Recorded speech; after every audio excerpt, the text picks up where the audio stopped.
All right, let's do this.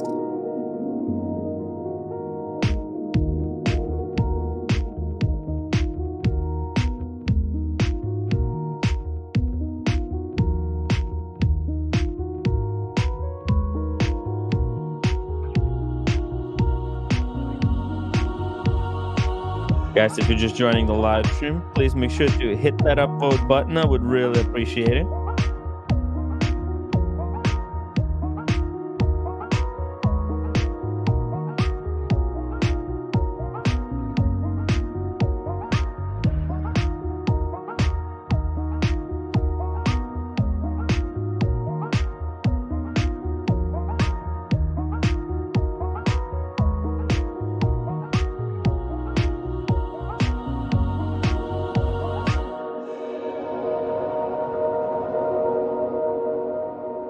Crazy story has happened. Kind of hard to believe, but there has been a massive watch robbery. We're gonna chat about that. Maybe talk a little bit about cars, some Chronos, some cool new pieces that were released. Ooh, look at this! Perfectly tailored piece. Hey, guys. Welcome to the show, everybody.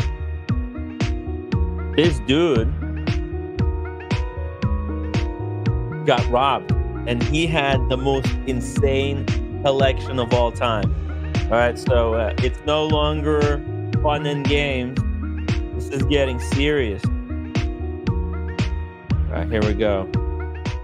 Apparently, this dude is called Alexander Kraft, and I guess he has like a workshop in Monaco making tailored suits. Really, really cool dude. He had an insane collection, and then earlier today he made a post. Was it today or yeah, today, like yesterday? He made a post to the for the criminals.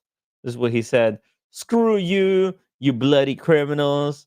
Today I suffered one of the biggest losses in my life, not only financially but also emotionally. After just having shared my normally extremely private, personal country retreat with close group of very dear, like-minded friends during the Sotheby's Realty France rally, I was devastated to learn today that this special place had not only been burgled but also vandalized over the past days. For the past 15 years, my country house has been the place where I haven't spent the most time, but the best time. After a long week of work in Monaco and or elsewhere around the world, I always looked forward to recharging my batteries at this special heaven of a place into which I poured a lot of energy, dedication, and funds over the past uh, 15 years.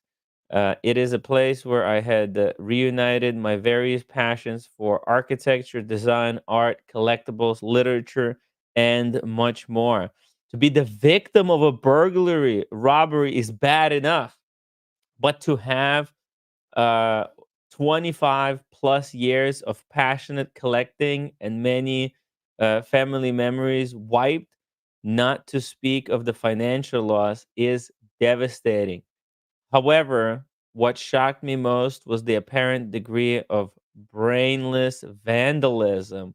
What sort of animal throws unique works of art into the pool just for the fun? Well, there's some sick freaks out there. There's some sick people. There's sick people everywhere. I am a big believer in karma. Me too. I believe in karma.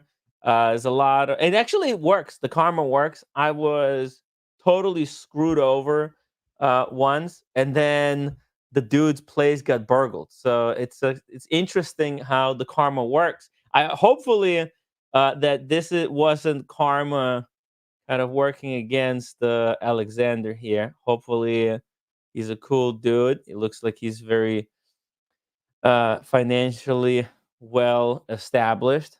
But hey, the karma definitely works, and it's gonna come after the burglars.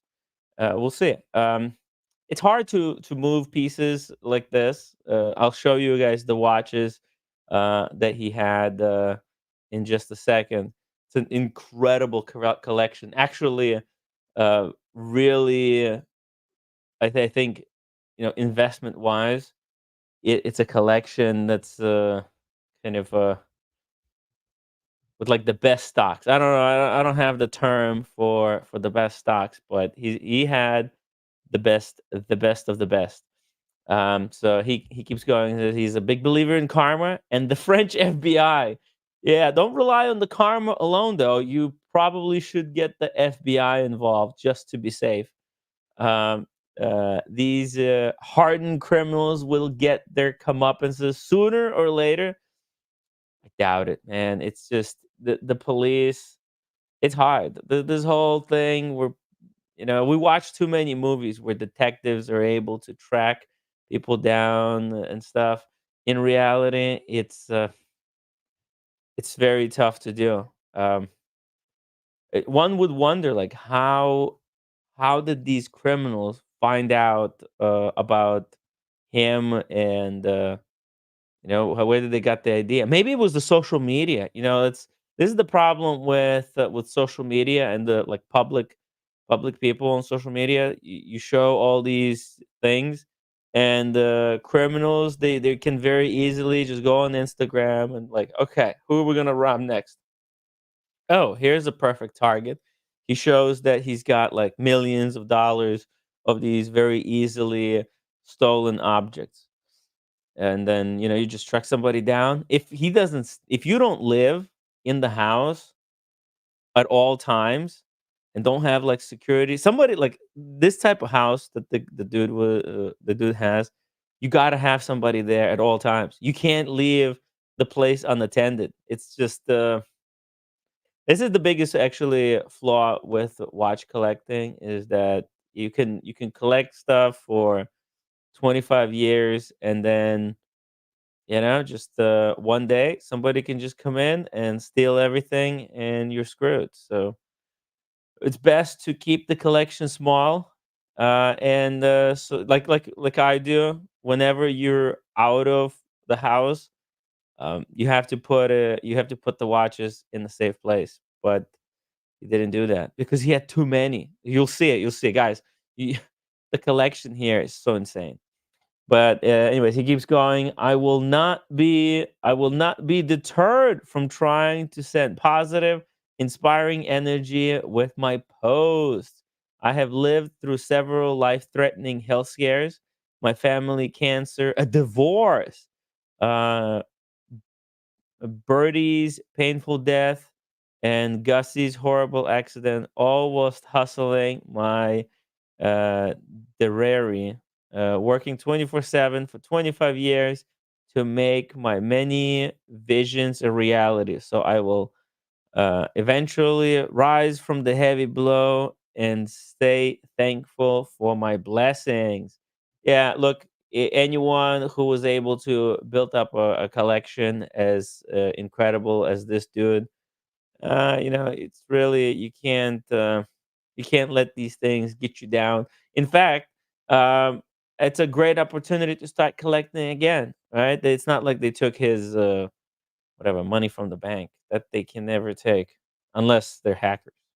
That's a different situation. Anyways, it says, P.S. If you see any of these watches appearing on the market, please be very careful and alert me. P.P.S. If you feel tempted to express some kind of Schadenfreude, save your breath unless you want to be deleted and blocked. Thought though times always who your real wait, tough times always tell you who your real friends are. KBO. There we go. And by the way, Franco is the top reply. This dude was a big friend of Franco. Give this a like. Yeah, guys, watch Ragazzi, a good friend from Germany. Yeah, it's a incredible, incredible thing. Very sad, but Yeah, look at this. They not just they didn't just come in and stole the the watches. Kind of destroyed half of the apartment in the process. It's really kind of a dick thing to do. These guys are straight up burglars from what's it called? Home Alone. Hey, just really quickly, let's say hi to our viewers. JMB, please consider to become a member and support the true independent show. Thank you so much, JMB. Really appreciate that. We got Dave F451. Hey, we got Red Shovel. Hey, Red. How we going? How we going, Tim? Hey, there's been a massive robbery in the wristwatch space. Oh, Yeah. don't tell me this is something else that Paul's involved in, is it? No. No. Paul Oh, wasn't involved in this one. oh, What? Not that I know, but all right, okay. yeah. Okay, But that's good. maybe TPG, All right. maybe those guys. But hey, maybe these are some of the four-piece friends, the Oh, faraway friends. But this has happened in Monaco. oh, Uh, right. yeah, this dude who has like a tailored suit shop and a big businessman. Also, he works for Sotheby's. Mm-hmm. He had look at this. His house got ransacked. They this destroyed half of the apartment. Oh, gee. As you can see, yeah, turned everything over upside down. God. Uh, the safe. Look at this. What does this remind you of? I think I've seen this. This is like a replay. I've seen this before somewhere. Yeah. The Matrix is a glitch in the Matrix. Let's Matrix. I've seen this movie, but it looks like they did break through the safe or Yeah, not. Not sure. It looks like they did, right? it does. Yeah, it does. Yeah. Very nasty. And then they threw some of the art in the pool. Like, what the Oh, hell? that's just nasty. That's just Yeah. nasty. What kind of assholes are these? That's nasty, man. Really? No appreciation for No the appreciation art? for the art. Yeah. It's bad enough. It's bad enough, that they robbed the place, but they actually wreck the art as well. Jesus Christ. Yeah, Oh dear. in the other robbery, there was, there's always like, what's the motive? What is the motive? Who done this? Is this just was this robbery, done by A, just random criminals out in the wild, B, criminals who stalk people on Instagram and find them to target, or C, option 3, someone close to the guy, someone who knows a guy, right? Because there's these It's criminals, right? Like it's because he works it's in nearly art. always the last. It's nearly always like the last one. It's nearly always. Yeah, You know, somebody's close, somebody who's close yeah, to him. someone that you and- know. yeah, Yeah, and you don't even know. Maybe they find themselves in in a situation like where they maybe wouldn't normally do that, but they maybe like arrange it or they pass information on like to someone else. you like sell That's the information for a yeah, portion of the cut. yeah. Because That's what you can get. because That's what you get. Red, I don't know. You haven't been there, but I've been. No, you actually you've been behind the scenes with the cartel, right? And you could tell like sometimes they do shady deals. Have you ever been privy to a shady deal being done behind the scenes by any of the cartel members? That's not talking about shit like that. Okay. Why are we talking about stuff like that? No, but because I remember, for example, I'll just give you one example, right? On the live stream, I remember when 4P went to Vegas, and on the live streams, they were saying that they're not taking watches; they're just wearing a Oh, the Zero West. G Shock. There's no G Shock, but then they switched it to Zero West because Zero West was sponsoring. Yes. But here's the thing. Oh no, sorry, no, it wasn't. It wasn't Vegas. It was Miami. Because Yeah. when 4P came to Miami, on the live streams and in the videos, he said he's not wearing anything just for safety. He's gonna wear Yeah. just the G Shock. But when he was there, he said, oh, behind the scenes, like off camera, he said he wanted to buy a watch and he'll just wear it back. Mm. So that was the real reason. because hey, they're in the business. If there's a good Yeah. deal and they could make it Yeah. happen, you could bring it back on the wrist. But if the wrist is already used up, then you're risking a chance that it might get confiscated, or you can get hit with taxes Mm-hmm. on the back end. So that was like one of those things that I like behind the scenes. Everybody's doing a business somewhere. So Yeah. and art world is notorious for criminality. It Art, is. like It's everything, all art has been stolen at some point, right? Mona Lisa. Why is Mona Lisa so stolen. famous? Stolen. Stolen. Everything's It was stolen. stolen. It was Stolen. stolen. Stolen. So I think. Oh, okay. Here we go. Here's some of the watch. By the way, Oh, before yeah, right. Holy well, shit! holy This shit. guy doesn't Holy mess fuck. around. This Are you? is, this is a collector. Holy fuck. Jesus. Oh Yeah. my God. Yeah. This Jesus. dude has fucking bangers. There's no modern watches inside. All There's not super crazy there's not desirable. a there's not a tag Monaco inside here. There's I no just tag. admit No, come on. there's no tags No Monacos here. tag. There's no tags. This is highest grade That's investment. a tag Look there. at this. Daytona's as far as the eye can see Let's it. see. We got Paul Newman's. There's reverse Paul Newman's. There is the lemon. There's the crazy one with like an annual calendar chronograph. It's Wow. pretty crazy. That's Jeez. vintage as fuck. It's probably from like the 30s. Wow. Rare stuff, right? Imagine. I mean, this is the collection that's worth robbing right now. So this is all gone. This has all been stolen. All gone. Fuck. Dude, I would have jumped off the bridge if I built up a collection like this and was because Is he this is insured? one of a kind. You can't fucking replace this. Is he insured? Each one is find me another one. Find me another one. Find me another one. You Wow. can't. There's like 6 of the annual, the annual calendar ones in the bottom right corner. Wow. Crazy Unbelievable. stuff. Yeah, but Jeez. where are you at, Red? Just to catch us up on what's going on. I'm down at this Porsche event. One of the big sort of like meetups, which actually isn't as big this year. Like, to be honest with you, there's far fewer people like down on it. It's one of the ones like where you stay overnight in this hotel, down near Londonderry, in Northern Ireland. So so just a dinner there. So just stand out like in the car park, because you get pretty good 4G out here, whereas inside the hotel it's shit. Okay. So Let's see. Oh, this is is this like a part 2 of the event that we were at last year? Yeah. With all the Porsches? Yeah. Oh, maybe you can flip the camera and show us some Porsches you see I'll go there. down and show you like a couple of them here, because they're not. We didn't get the same sort of parking area before like we did like last time there. So, what the fuck was Careful. that? Jeez. Let me see here. What you drinking there? You got Chardonnay? No, it's a Pinot Grigio. Very nice. Is it on the house?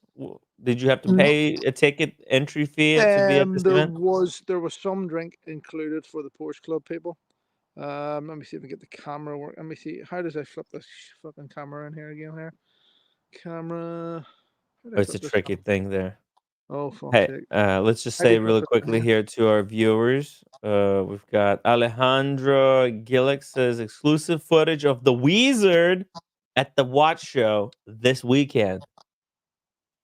I would love to see the Wizard again. I want to talk to him. Ask him, why did he steal all that money from the people? Why would he do that?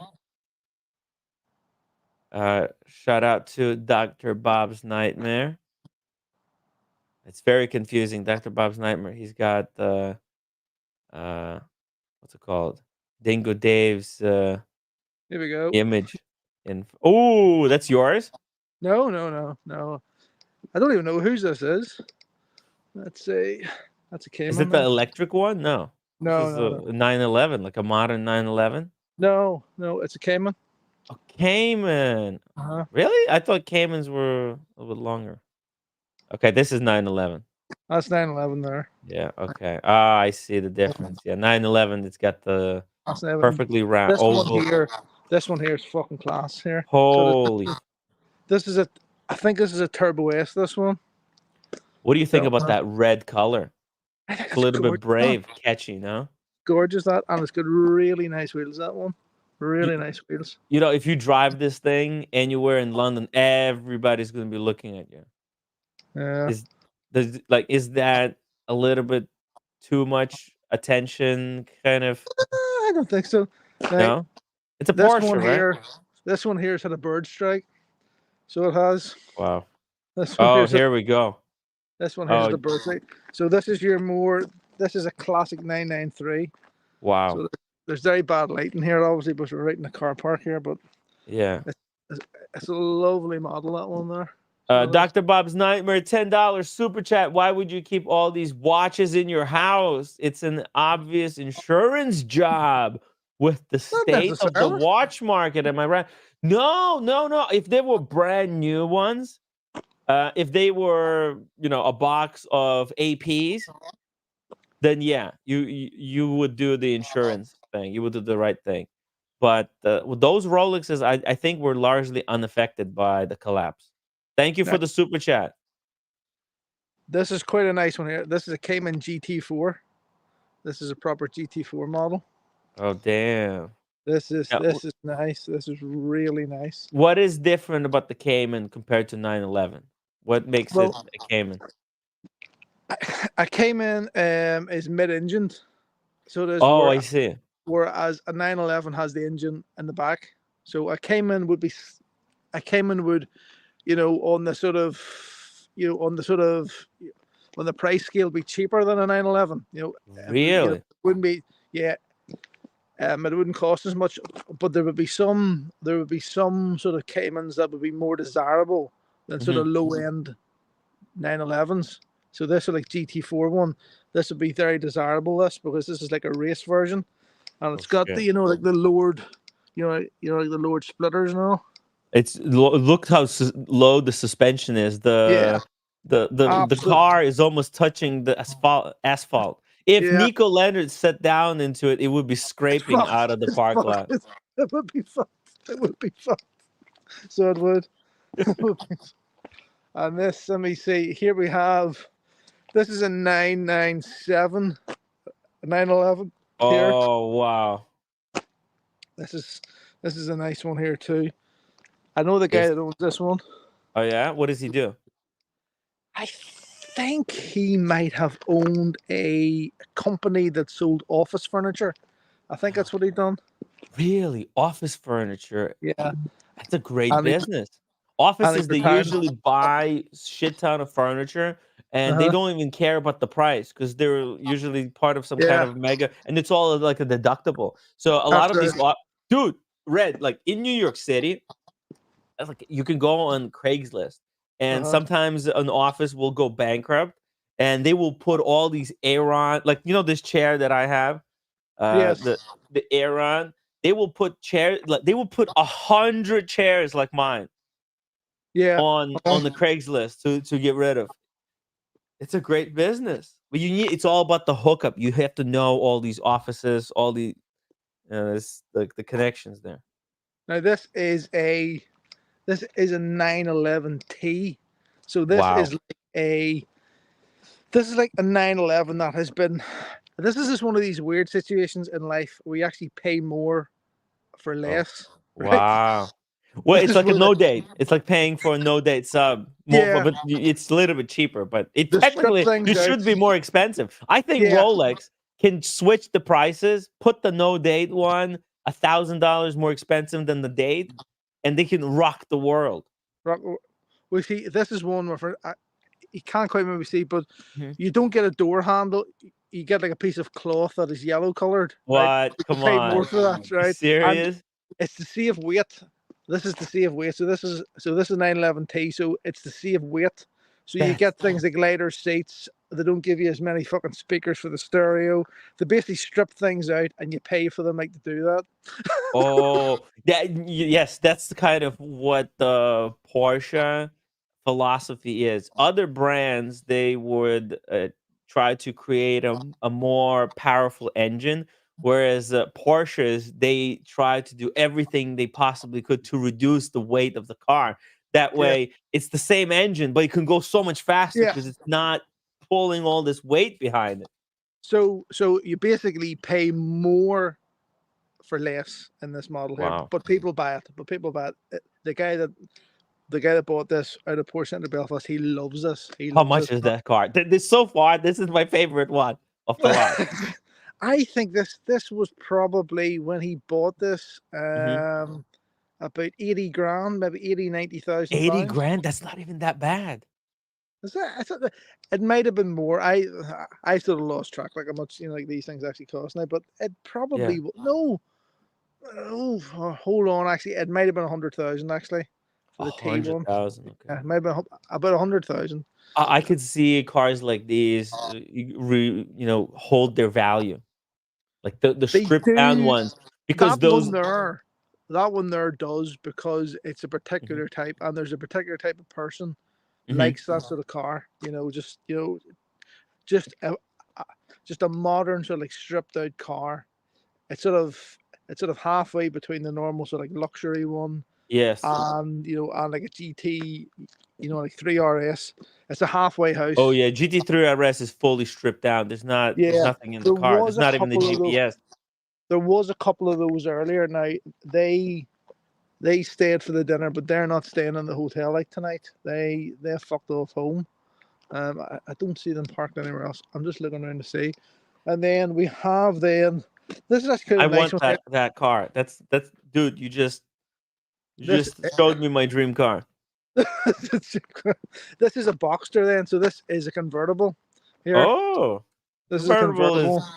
the convertibles are problematic in New York because they could just take a knife and cut through Yeah, cut through the it. Yeah, roof and then take everything that you have there in the car. Okay, just get in. They just yeah. They just climb inside. I I probably wouldn't have a Boxster, to be honest with you. Even though I Mm. like the whole, sort of like, like the whole roof off thing. I don't like that. Red has parked his Cayenne in the staff car park. No, my car's actually here, and I just don't want to get the number plate in. So Yeah, I'll just just be careful with the number plate. yeah. I'll just you'll probably not be able to see mine here, because mine is it's so dark, like down like where mine is. Yeah, we'll need a Can't really flashlight. I'll send you a flashlight. send me a flashlight. That's mine You're gonna there. love it. That's mine there. Get These are this. the these are the famous wheels that are these are the famous brakes that people like go on about, because I have a very rare set of brakes in mine. These are ceramic coated. They're not ceramic discs, but they're ceramic coated brakes. Oh wow. So That's these are why they're white. yeah, white ones. So they're not yellow as the pure ceramic ones are, but they've got like a ceramic coating on them, which Mm-hmm. which Porsche actually don't make anymore, because apparently they lasted too long, and they weren't able like to sell you like new discs, so they don't sell them anymore. So they That's the don't. problem with a lot of modern technology. All these companies, they're Yeah. hey, why would they? It's a car for people that have money, and you should be able to upkeep it, no problems. Otherwise, don't buy So it. this is Tim's But favorite people one. think So it's just the cost of the car. It's not. it is. So that's your one there, then. Yeah, that's your favorite Oh one. yeah, that's it. That's it right there. That's my That's dream it. car. There's the Yeah. number plate there for him. Ooh, a Kig. What is this guy? What does he do? The other one was selling I, furniture. What I about this don't guy? know. I don't honestly know. I'll have to ask him here. Like, so I Tell him will. to trade it to you for your Cayenne. Why? Why It's not? it's yellow now. I don't like it. YOLO. YOLO, Red. Yellow. I know the other one you can take the kids everywhere, but Yeah, this it's one you could easy. ride with them one at a time. It's a little bit more intimate. Yeah. Then you can race Nico. Oh my god, if you got that car, Nico will lose his mind. And it's Ferrari that he crashed It's into the barrier. Ferrari. He doesn't say. Have you noticed too that he says Ferrari as you would in Northern Ireland? Ferrari, but he doesn't say barrier like we would. We would say barrier, but he says barrier. Oh, So I really? crashed my Ferrari into a barrier. What? Like a fake accent? That's what he says. I crashed my Ferrari into a barrier. Well, he's not even from Northern Ireland, right? He was He's Dutch. who knows where. He's Yeah, Dutch. Dutch. He's Dutch. There's people that really despise him over there. Oh yeah, there is. A lot of them are at this fucking dinner. Really? There's a lot of them here. Oh. Yeah, there's a lot of them here, man. Yeah, so not as many cars parked up here like this year. I would say probably only a third of what we had, like last year. What? No, Why so sparse? What's going on? Where is everybody? Where did everybody go? Did they have to sell their Porsches? They couldn't afford to replace the ceramic those discs? I think, to be honest, it was quite expensive this year, like to actually do the trip and stay in the hotel. I think there's a lot of people just didn't bother. There was more people that came to the dinner, but they've all fucked off home and they're not staying here. Like they just drove home, and they're not staying in the hotel. So really? I think the hotel's taking the piss in terms of the price now. Like to stay. Oh, it's too expensive. It's a scam. It's just a big fucking. It's like what were they doing? This was just dinner for Porsche owners. That's it. Yeah. Oh, and what do you have to do to register? What do you have to do to register? Well, just to contact the club and say, yeah, I want to go on the trip and pay the money. That was basically it. Hold on, I'm here to get the camera in again. Let's see, where are we more? This isn't. Why do they make it so hard to flip the camera around? I know, right? What is this? I need to write them an email. Tell them, hey, we need a quick change camera system on the phone. This is insane. This is insane. So there should be just a button right there on the front screen. Just click, click, click. You can go front, back, front, back. It would be much easier. It would be much easier. Yeah, it would be much easier. Nonsense. There we go. So, there we go. There it is. The Porsche event. So who did you talk to? What is everybody talking at this dinner about? The new upcoming Porsches, or what was the concern? Well, I'm here with the other half and the kids, so sort of concentrating like on them. But we were sitting beside someone who I didn't quite. My son was sort of in between me and him, and he seems to be a gentleman who has. And I must try and find out which one of these cars is his. He's the sort of guy that it's lucky that we had booked a helicopter to take us back to our boat. He's that type, Oh wow! Yeah. He was talking about being. He was talking about being. The helicopters are really dangerous. Kobe Bryant, rest in peace. I know. I wouldn't be flying that shit. I wouldn't get one, no. But he looks a bit like like the guy from The Simpsons, like Mr. Burns. Oh, Mr. Burns. Even looked like him a bit, and he was going on to this guy and the owner of the current coal factory there. Yeah. We were in Australia, and it was lucky that we had booked a helicopter to take us back to our boat. And I've gone, fuck. That's hilarious. Anyway, is it the app like the Uber, or who was the driver? Was Cam the driver of the helicopter? Hello, I'm your helicopter pilot. My name is Cam. Oh fuck! I wouldn't get on, dude. Who's this? Bro is back. Adam says, "Bro is back. Has to earn money to pay back credit card bills from the big vacation. The bills, not just the bills. I got slapped with the taxes. With the federal." The federal taxes? Federal business taxes. Every quarter, you have to send an estimate, an approximate amount that you think is going to come out. I need to change these numbers. I have to, what's it called? The predictions. I have to reduce the predictions. see, this is one thing that people in the UK don't understand Mm. how fucking Americans work, because you're always waiting on a tax return. Yes, Oh, I'm waiting. I'll pay you when I get my tax return. We just pay what we fucking owe, and that's it. You never get a refund. You never get a refund. There is no tax refunds here. It there's no never such happens. thing, tax refund. There's no such thing. You pay what you fucking owe, and that's it. There's never any refunds. There's never any guesswork or anything like that. And I have no fucking idea why they do it this way. It's probably because there's so many jobs. Do you understand, Daniel? Sorry, Red.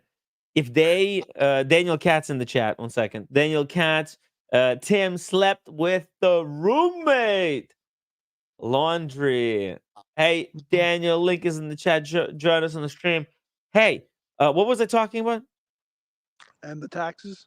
The taxes, The dude. taxes. There's so many jobs that would disappear. That's why the government will never change the tax Yeah. law.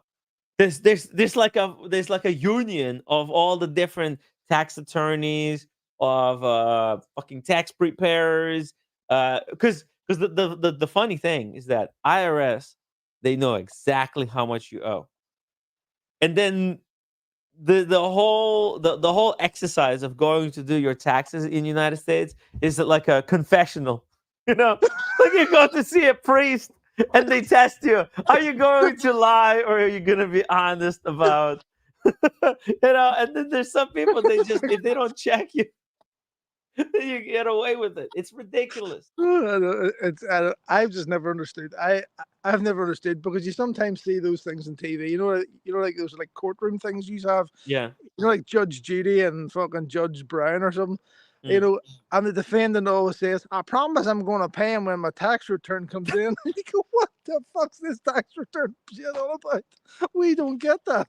Oh We yeah, never it's get when you that." I would, some people would even tell me like, "Hey Tim, put like wrong information on your taxes at the." I was working at this pool basically, right? And they took your tax information. They said, "How do you want us to consider you? Like, what kind of employee? What kind of a employee are you?" Link is pinned actually, but I'll drop another one, Daniel. Uh, And if you tell them the wrong thing, at the end of the year, they'll have to correct it and change how much taxes you owe. So you say something dumb, and then you pay more taxes. And then at Right. the end of the year, they recalculate and say, "Oh, you made a mistake. You're like you're a single. You're filing as a single. Yeah. So you shouldn't have paid all that taxes." And then they refund you like 3 grand. Anyways, it's so dumb. Hey, speaking Hey, of tax Dan. attorneys, Daniel Katz, Uh, former tax attorney. yeah, right. Tax attorney in a previous life. It's a Why great is Red gig. Shovel hiding in the parking lot? Number one. Because We're looking Daniel, at Porsches. it's good. You get good internet signal out here, whereas Oh, I in the see. hotel, it's shit, and the hotel Wi-Fi isn't worth a fuck either. Oh, by the way, where are you? Because the weather's still good over there. We are near what is called either Londonderry or Derry, depending on what Oh, food, well, depending on what food you get with. So warmer than normal, maybe, because it is. it is actually warmer though, because last night here in Northern Ireland it was freezing. Like, I wouldn't stand out here, but Yeah. tonight it's quite mild. Actually, it is quite mild. Yeah, right. Yeah. Okay. So the second thing is, Tim, the link disappeared. So you put the second link in. I don't know what happened, but the first link sort of disappeared when I scrolled up. It was there like a minute ago, and then it disappeared. So if you're wondering, I don't know. Maybe it's my iPad. Weird. Maybe it comes up at first and then goes away. Yeah, it came up at first and then went away because it didn't like me. Okay, cool. All right, Yeah. so yeah, if anybody needs a link, just let us know in the chat. Just type link if you want to join us. So you're talking about being slapped by the CRA, or slapped by the Internal Revenue Service, or slapped by roommate, right? Oh yeah. Okay. Oh yeah. I got slapped by roommate.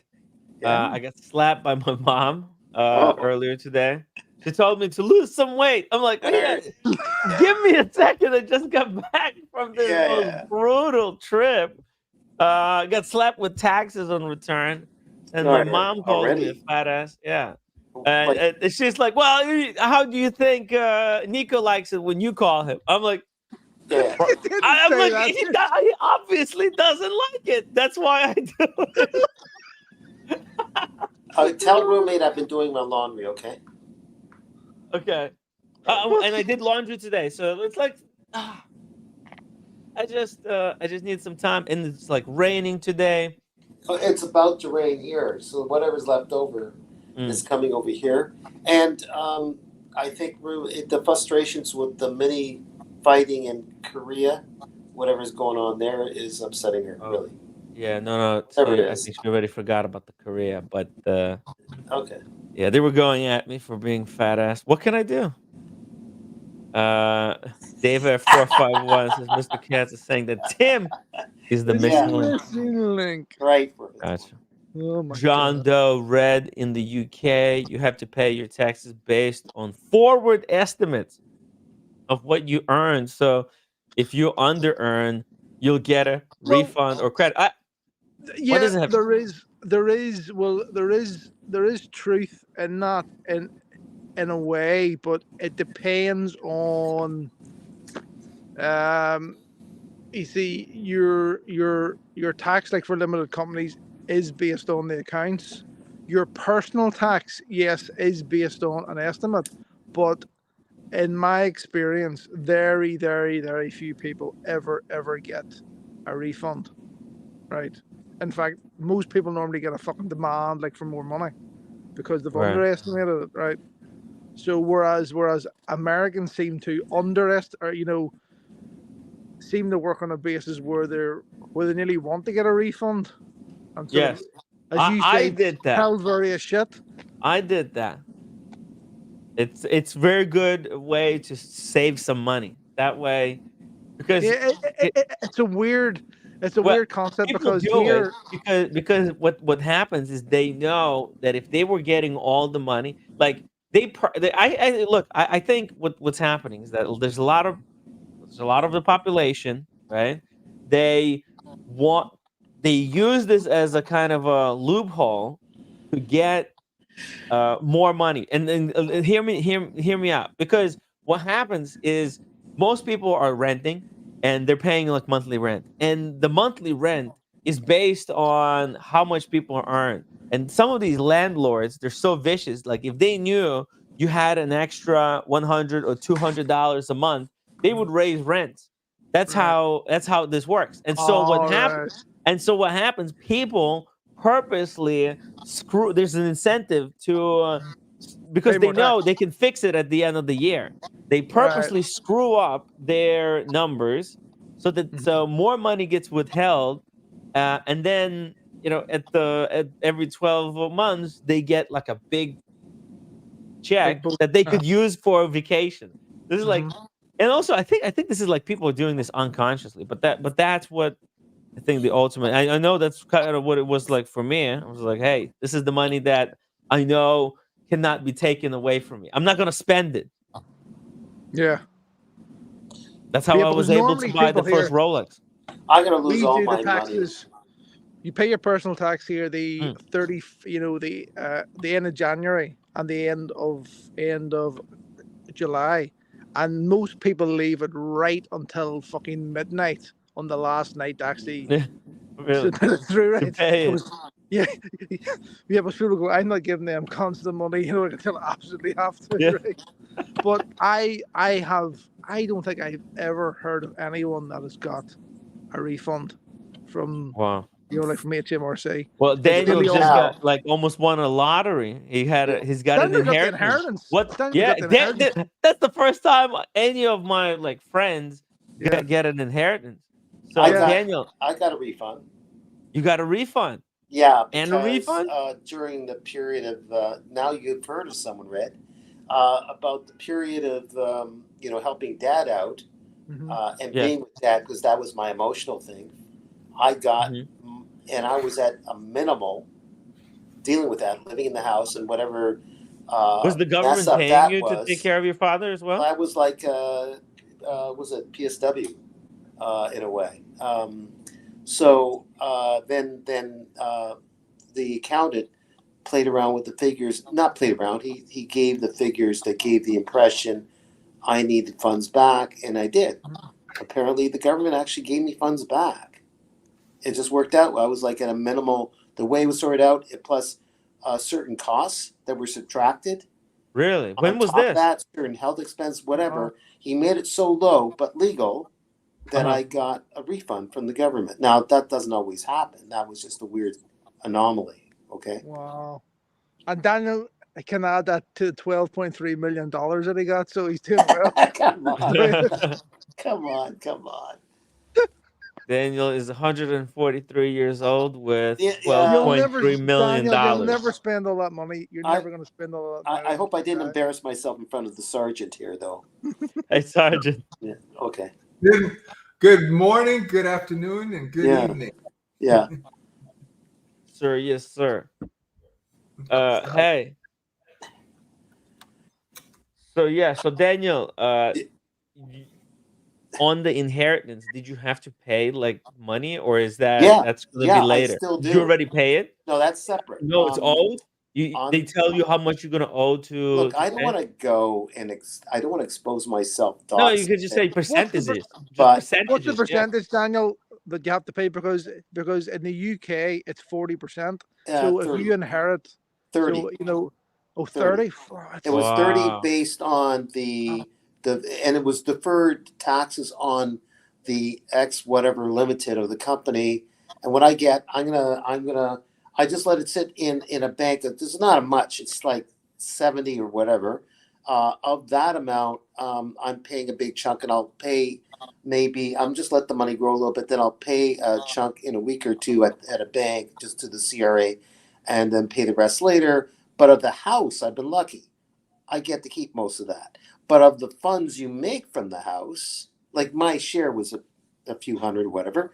Of that, I get to pay nothing. But of course, as the money grows from that, of course, I have to pay taxes like everybody else from the investment, right? So that's where I stand.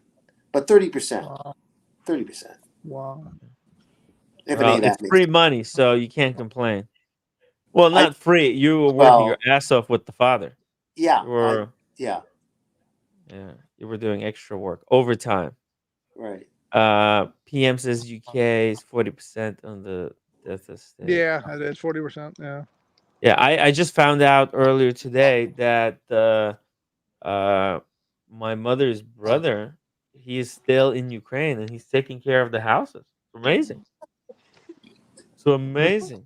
Yeah, I was like, what the hell? Wait a minute. Is it something out of a Tim Burton horror movie? Almost. Like the house in Ukraine? Yeah. A Count Dracula that lives there? Cardboard cutout. Five-story, but, No, it's one story. There's 4 rooms. The house is like a cross section with 4 rooms. Well, it might be one story to tell. It was story to tell, but a 4-story building. Yeah. Hey, shout out to Kevin Hawthorne, and we also got James Hess says, "Evening, folks from Zurich. Zurich. I thought he was from Stuttgart. He's maybe on holiday.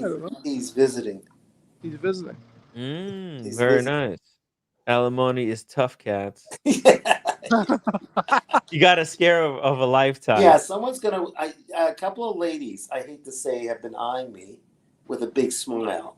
Oh, of course, they know you got the inheritance. So all I have, they don't know because I'm not that. Now they want to marry you. I wear that stupid pink sweater, red, and I have these glasses. I wear the hat, and people assume that I've got money, I guess. So I get these smiles from these young women, so they can marry me, and then the angel dust, they die, they get everything, right? Yeah. Get that angel dust, Daniel. That's what they want, Daniel.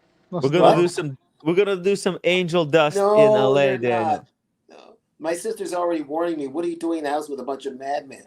My sister was already saying. Are you coming to LA then, Daniel? Are you coming? Yeah, I am. Oh, yeah. When I land Tim, I might land just before you. I guess let me know what terminal you're in. I'll shuttle over there and wait for you, maybe. Yeah, Because well, we're I all think going there's to be way before the house is ready to go to. What? yes, Oh no, better than that. Let's figure out a place yes, to meet at the yeah, airport. That's a meeting place. Let's do it that way. at the airport.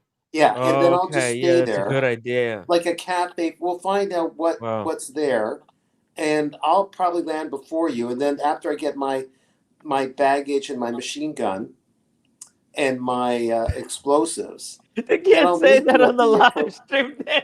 That's it. Daniel. We'll be And cut it off. doesn't recognize sarcasm. We'll be Jeez. striked. We'll be striked off. Jesus, Daniel. That's, You know, later it actually happens and it's going to be on the news. They planned it on the live stream in front of everybody. Thank you, Daniel. Thank you for putting us on the freaking map. Good. what We're date not. are you? We're What date not are in you trouble. getting in? Come on. Me? Are you getting Come in on the we're not in 24th? trouble.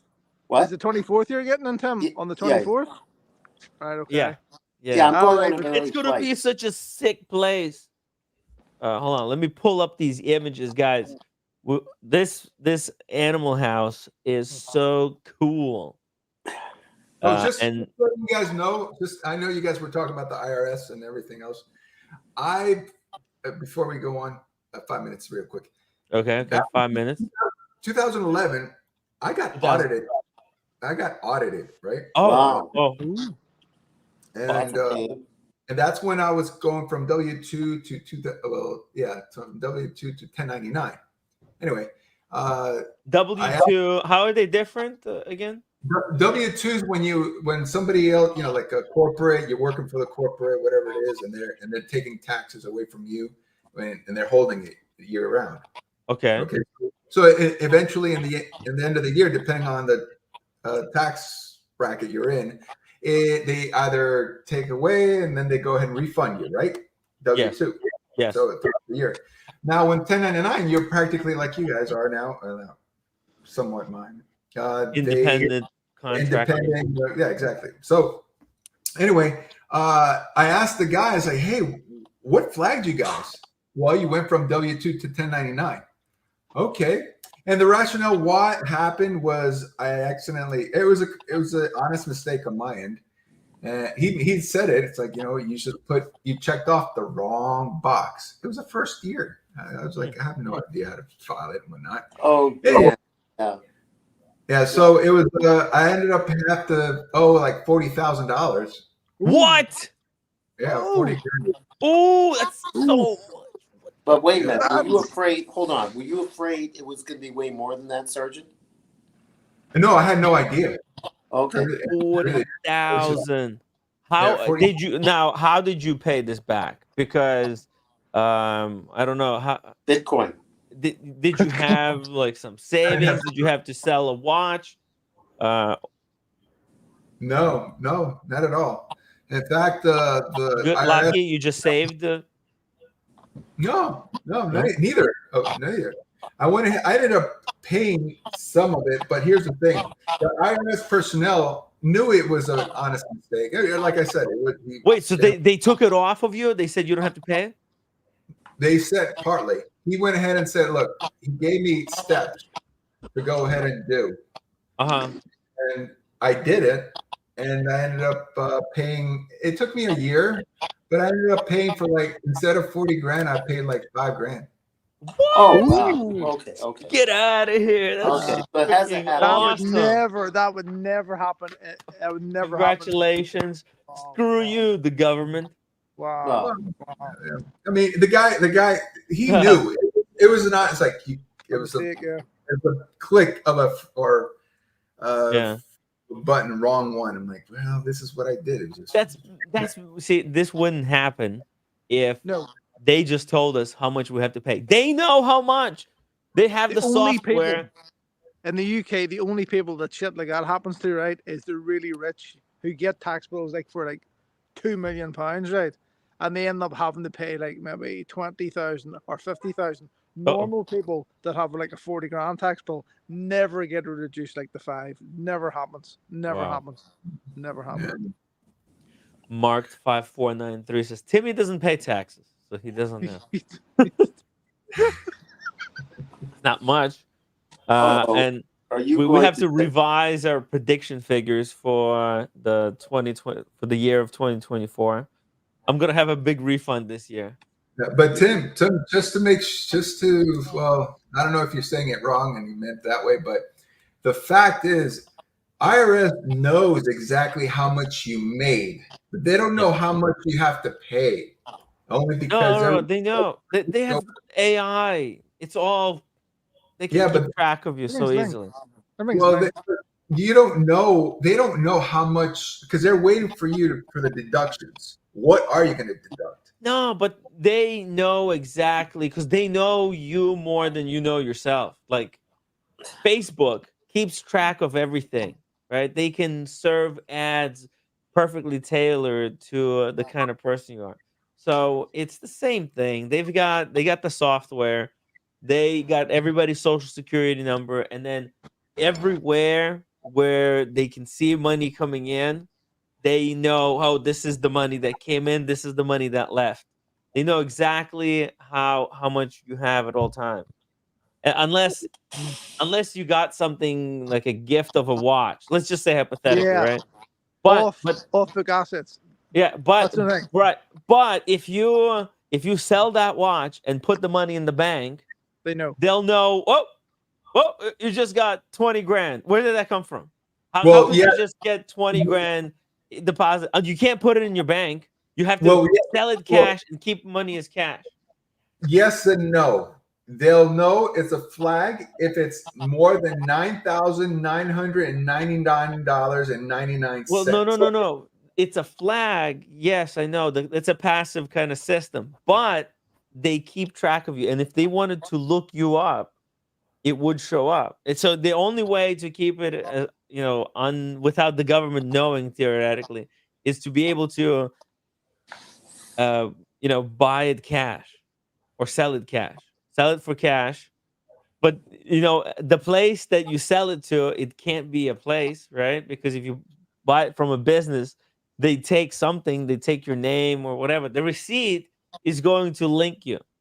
Yeah. So, I mean, come on. There's no way. Maybe I can learn how to avert things at Donald Trump University. Wow. Here, guys, I'm going to head back in the hotel. So my internet's going to die here. So I'll try and get back on again. All right. All right, Red.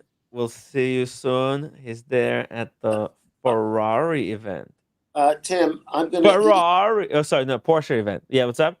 I'm going to eat in a few minutes, so I'm going to black out the screen for a little while. Okay, so cool. The house looks nice. What? Oh, we need to get Red Shovel back to talk about the Christian word. There's a new Christian word that was released. We'll chat about it. Oh, by the way, Tim, do I get the view of the ocean in my bedroom? No, I think it's only from the balcony. You have to. Yeah, you're gonna have to go to the roof. That way you can see it. Okay. What's the date on that again? That's 25th October. Okay. It's actually in 4 weeks from now. Wait a minute. I fly in on the 24th. Okay, it only takes 1 day. Yeah, 24th. Yeah. But I'm saying because Sergeant, he lives there. He's a LA resident. Okay. So on the 25th, we're gonna do kind of a meetup. Oh, I got you. We'll do our little mini party at the house. We'll bring in some food, some drinks, some cigars. Yeah, but don't bring any dancing. We'll put on a movie. Again. One of them is underage, and then we're in trouble. Who's underage? No, I'm just saying that we won't know about. No, this party is overaged. If anything. No. I mean, when they start hiring people, I don't want to. Let's be careful. Dancing girls. Yeah, don't bring it. Don't have any lotion there. And cocaine. The cocaine's out, Tim. Cocaine is out. We're not supposed to talk about that stuff on the live stream. Okay. P. Diddy is going to be our secret guest. Yeah. Okay, I'm behind the scenes right now. All right, then. Enjoy. Oh, that's a nice view. This is a picture of the house, actual house. Mm-hmm. I don't know. It might be Photoshop, but I mean, the sky looks like it possibly could be photoshopped. But yeah, this is kind of how the house is gonna look. Mhm. Very nice. It's got the grill, seating outside. It's gonna be a really big event. It's so important. The launch of Watch Community app. The app. Can you believe it? When I started the live stream, these live streams 3 years ago, I would have never predicted that I would be involved in the launch of a wristwatch app 3 years later. Networking. You're great at Network. networking. Oh, it's You been are. an incredible journey. Gotta be Yeah. honest. Fun times, and I can't wait to be there and see, how it's gonna be. Jonah, I really hope that this thing succeeds. It would be really fun if it does. Joe 92 pounds super chat offered the pink Tudor Chrono Mm. for 5,750 pounds. No thanks. It's pink Uh, Tudors. I think is, they're already overproduced. is that the color of the Pepto Bismol? Yeah, the Yeah. Tudor Pepto Bismol. Yeah. Good old O'Sheen named that one, I think. He did. No, Pepto Bismol. Like, apparently Pepto Bismol. At first, it really works. It helps out, but it sure then, does. soon enough, you can't live without it. Mm. Very true. That's a great view of it. Well, the house Just anyway. stay here. Oh yeah, look at that. Yeah. I could just drink that. It's delicious. It's like a smoothie.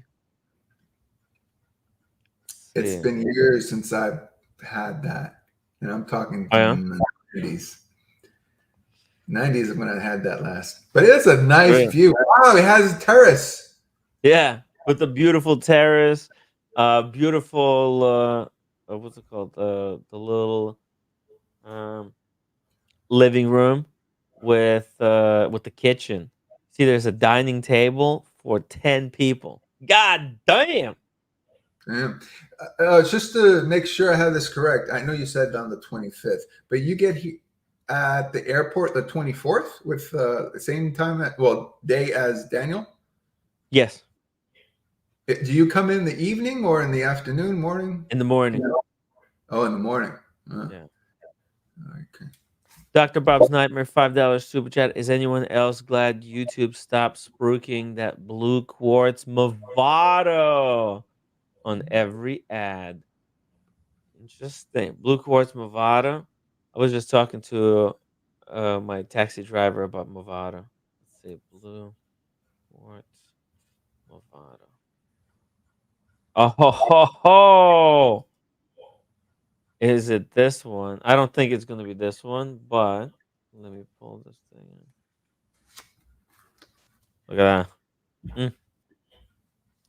Retail $995 on Drama Shop 246. The watch market is dead, ladies and gentlemen. Wow. Wow. That's the it's quartz, yeah. Yeah. Well, quartz is always like that. It's like, regardless of whatever watch. I mean, remember the Rolex? Even the Rolex went ahead, and when they went to quartz, it took a dive automatically due to, no pun intended. But yeah. Yeah. Hey, look at this. We got some Omegas over here. Seamaster Summer Blue. That's the one that Red Shovel has. They have it for 19% off. It's at 5,000. That's a great watch. That ugly silver dial, Omega Seamaster. That's 27% off. The Skywalker, the quartz Omega in titanium, 21% off. Tissot PRX, 26. Even that's 26% off. Look at this. This is one of my favorite, actually, Seamasters. If I was gonna get one, if I was gonna add a Seamaster to my collection, if I had the money, it would be this ceramic Seamaster. because it's fully black. It's ceramic. It's a different material. It's on a rubber strap. It's got no date, so it's very easy to wear watch. Such a cool piece. Look You at know, that buckle is even ceramic. yes. So it's the ceramic portion is the bezel, correct? No, the whole watch is ceramic. So how in the world can go ahead? Do they expect for this watch, ceramic, to go ahead? And I see it has a helium escape valve on the well, as we're looking at it top. Yeah, right there. Oh, so look how at this. in the world is that supposed to work? Considering that thing will most likely implode on going down. No, it's heat resistant. It's not gonna implode. Nothing of the sorts. It's just like metal. They've just recreated the watch in full ceramic instead of steel. And it wasn't really the steel that kept these watches waterproof. It was the rubber seals between all the parts. And here they just replaced those. The seals are still rubber. But here, I'm just So all right. cool looking, no? Well, it is cool looking, but as far as to, I mean, I've dove before, and I know the further down you go, whatever it is. Granted, you said it's correct what you said. Pressure The increases. problem, Yeah. the problem is when you go diving, you're hitting. I mean, you to rocks, whatever it is, you're going into the caves. Oh, Watches or whatever it is, tanks. It's hitting that freaking rock. right. That you go ahead and ceramic, yeah, it's great. It's strong, whatever it is, but it's more brittle. You hit that against a rock, it's done. It cracks, especially under that pressure. I mean, yeah, as long as There's you a don't possibility. hit it. But I'm like, It's a real possibility, but I'm not gonna be diving with this thing. I know, but it's just more a of fashion. a Yeah. This is straight up fashion piece, and I don't think it hides that. Like what you said is a real problem. You can hit it on the rock, you're screwed, and it's got to be so easy to break glass or really severely damage any watch underwater, right? Because you might be moving around rocks. I don't know, right? well, if it's Be meant, if it's handling there, stuff. you're not going to have this. If you're doing some kind of work, if you're welding Yeah. underwater, yeah, there could I mean, be. granted, who's going to go ahead and do that and wear this watch? I mean, Yeah, I you want to wear the computer for it, but other than that, it's. But I think this is just a cool collectible. If that's what this is. Yeah, this is totally collectible because it's like an NFT of a wristwatch. Because the original one, the Seamaster, right? They have it. It's blue. It's in steel. That's the functional one. And this is like, what if we could make it out of ceramic and make it black with black hands on the black dial, with black lube, with black bezel, one the black rubber strap. Just make it a fashion watch. Have you ever worn a Carl Lugifer, whatever? Have you ever worn or tried on, I should say, a ceramic, full ceramic watch on your wrist? Sorry, I haven't. I just want to know if does it? I mean, granted, I'm the sure ceramic is actually quite lighter. Oh yes, but how does it work? See, as far as to titanium, which I have, it's lighter and everything else. I mean, I enjoy it because it's like steel to the touch. It's very hard material. Yeah. It's actually harder than steel. It's almost like glass. It's a steel that feels like it's made of glass. So that's my point as far as to how it's going to feel on the wrist. It's really nice. Yeah, but is it going to be sharp enough to go ahead and if you bend your wrist or whatnot, your hand, will it go ahead and create a divot because of its sharp edges? You'll be okay. Yeah, you'll be okay. It's a very luxury experience watch. Coke Jack. I'll have a vat of coconut blast lotion. for sale as well. James, the advisor. Does anyone own more baby oil than P Diddy? Maybe Johnson and Johnson. It's gonna be a fun event. Philip Harbour to Tim. The market revolves around Movada quartz. No, it's a good indicator. Movado quartz. It's a great watch. It's everybody knows about that Movado quartz. If you think about it, it's extremely famous. The design of just black dial with that medallion at the 12 o'clock. It's so iconic. I think everybody wanted that watch at one point.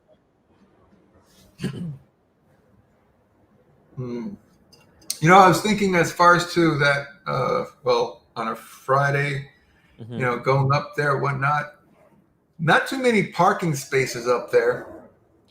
So I don't know. I may just go ahead and Uber up there. Oh, okay, yeah. That's it's an easy. I'll give you the address. It's very should be close, right? Where are you from? You're from Orange County? Yes. It's not that Oh, far. It's maybe you sure? 30 Oh, miles away. 30 miles. So that would be a 30-minute drive, 30-minute Uber. Well, depending on the day. Yeah, it's much better to come on the Uber because then you could drink, you can because we'll have some wine there, so to Yeah, try something out. I'll definitely bring some cigars. A vast, Oh, a vast amount of cigars. cool. Um, Yeah, we'll have some cigars. Very cool, cool, cool. Cool in the groove. Yo, look at this. The market is so effing dead. wow. This Breitling, I can't believe it. A Premier B01 retail is 9,350. It's now down to 4,400. That's insane. With the Wow. salmon dial. And a trade in illegible. What? Oh my god. This is as close. It's like a cheaper, more affordable Patek Philippe 5172. Well, didn't you say Breitling sketchy for sketchy people? Uh, oh yeah, Breitling for definitely. It's we have to watch that video. Finish the video. The Watches of Espionage YouTube channel. Yeah. The Whoever's responsible for that channel is freaking genius. Mm. Well, imagine if it's Watch Eric, because recently he announced that he sold, selling a bunch of his watches to fund some new YouTube channel. Imagine if it's Watches of Espionage. Let's see. Oh my God, they're out with another video. Oh. Oh my God, you want to watch it? Oh, Oh, yeah. okay. Okay. So here we go. I got it. Let's watch this video. That's the latest Watches of Espionage, guys. Give it an upvote. Espionage is curated by a former CIA case officer, and we normally explore exceptional stories, like the Navy SEAL who wore a Rolex Submariner on the Osama bin Laden raid. But the fact is, the majority of those at the tip of the spear rely on digital tool watches. In this video, we'll explore how the G-Shock, an inexpensive digital watch from Japan, became an icon of modern warfare, particularly with the U.S. military. Dang, U.S. military. Welcome to the wears Watches of G-Shock. Espionage YouTube channel, where we discuss the intersection of watches and the military, intelligence, and national security. Be sure to like, subscribe, and hit the bell icon to be informed when we release new videos. This is the YouTube channel that TN Tickers wanted to create. Well, I will tell you this. Navy SEALs do wear Rolexes for a specific reason that you would not think of. Why? I'll tell you why later on. Yeah? I know there is Navy SEAL like inscribed submariners. Yeah. Well, no, well, I'll tell you why, but let's watch. Okay, let's keep going here. Over 40 years have passed since the introduction of the Casio G-Shock in 1983. And while the basic formula behind the world's most durable watch has remained largely unchanged, the world of warfare and the United States military have made significant strides in equipment and tactical doctrine. Where prior conflicts in Vietnam, Panama, the Persian Gulf, and Bosnia took place in an analog era, the terrorist attacks on September 11th, 2001 changed everything, embroiling the United States in a new type of war based on counterinsurgency in a new digital age. But the G-Shock wasn't always the legend we know it as today, and while the military use case seems natural, the watches weren't designed with the military in mind. So how did a humble and inexpensive digital watch grow to become associated with the military? How were iconic watches like the Rolex and Tudor Submariner, or field watches from Hamilton, Benrus, and Marathon, cast aside by military organizations in favor of a watch more often associated at its inception with the United States West Coast skateboard scene and hip-hop culture? The story starts in 1981 in Tokyo, Japan, with an intrepid Casio engineer named Kikuya Ibe. The well-worn narrative goes that after dropping and destroying a pocket watch inherited from his father, Kikuya Ibe devised a plan to create a watch capable of what he called triple 10 resistance. Damn, this is so freaking incredible. Whoever is making these videos is a genius. Okay? This is forefront of the wristwatch entertainment right here. And if you owned a Casio G-Shock in your life, type it in the chat. Type 1 in the chat if you ever owned a G-Shock. Built to withstand a 10-meter fall and 10 bar or 100 meters of water resistance, while offering a battery life of 10 years. After some 200 prototypes and an epiphany after observing a child bouncing a rubber ball, eBay invented the basic G-Shock design concept. A central water-resistant digital module set deep within the safety of an outer flexible urethane structure intended to absorb shocks. In the U.S. military of the late 1970s and early 1980s, ground-based troops were often issued mechanical field watches, like the GGW-113, produced by both Hamilton and Benrus, with amphibious military units, including the elite U.S. Navy SEALs, opting for Tudor Submariners or Seiko dive watches, such as the legendary 6309. Pilots and aircrew who weren't busy playing volleyball shirtless. Captain Willard. Captain Willard. Actually, this is. Let me show you what I've got. I've got 3 military approved watches right here. Let's see. Let me show you. We've got the. Let's see. What is this? This is actually a really cool one. I can't get it to work. It's just your basic Casio G-Shock, but it's got a special movement where it's supposed to automatically adjust to whichever time zone you're in, but it doesn't work. Shock resistant. This one is very cool. Got the Casio. This is not the Captain Willard, but it's kind of like it. Oh yeah. Right, a little bit. It's the turtle, the black turtle, and I've got a Casio. Check this out. Oh yeah. Casio. It's shaped like the bezel. It's from the Royal Oak, and it's a G-Shock, and that's why it's called the Casio. Crazy. But this is a little bit smaller. This is like a 40 versus 42. Or maybe even like 38. Oh, somehow in the video it looks similar. Anyways, that's just a few of my G-Shocks. Let's keep going with the video. Or a range of chronographs and GMT watches. As you might expect, many service members also bought their own watches, but given the importance of timekeeping in armed conflict, the U.S. military of the early 1980s sought to equip the evolving service member with a reliable timepiece. Given the power of the almighty dollar in military spending, all signs were pointing to digital, and G-Shock was at the right place at exactly the right time.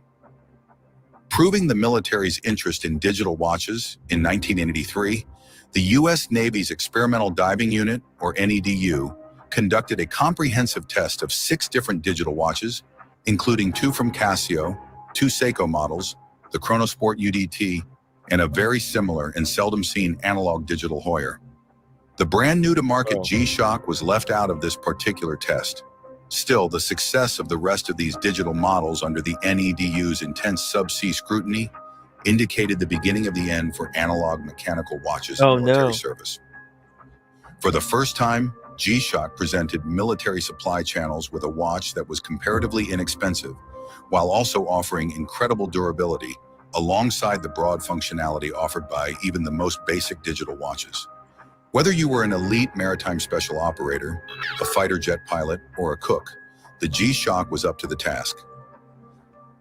It's important to differentiate between the idea of gear, such as a watch being standard issue, generally meaning everyone within a certain organization gets one, as opposed to being a unit purchase, which is to say an item is bought for select units through either government or private channels using unit funds. Dozens of Casio G-Shock models have been purchased by various units on a smaller scale. But only 4 G-Shock references have been awarded a NATO stock number, or NSN, meaning those models have been tested and qualified for the US government's blessing to be purchased through official channels and widely issued, just as you would a pair of boots, a compass, or a canteen. Up until 2018, the DW90521V, one of the 4 NSN G-Shocks, was still issued to new Navy divers at the Naval Diving and Salvage Training Center, as well as new SEAL candidates at Basic Underwater Demolition, SEAL or BUDS.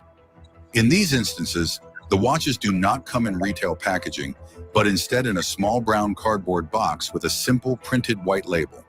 When the G-Shocks initially hit the market in military exchanges, some military members were slower to accept their use, especially when said military members counted themselves among the watch enthusiast crowd. Dave Hall, a retired U.S. Navy SEAL, was one such example. Despite having respect for the G-Shock's durability and underwater legibility, with the help of the backlight, Hall remembered treating the G-Shocks he was issued at his first few SEAL teams as entirely disposable, not unlike a pair of fins with a broken strap or a leaky mask.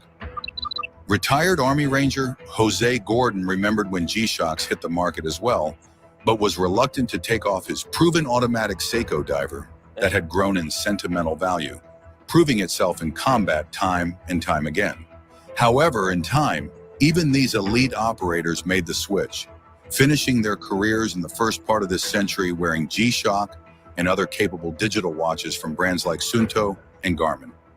The fact of the matter is that the G-Shock simply did the job better, more cheaply, and with less risk to other more precious watches that had accrued sentimental status.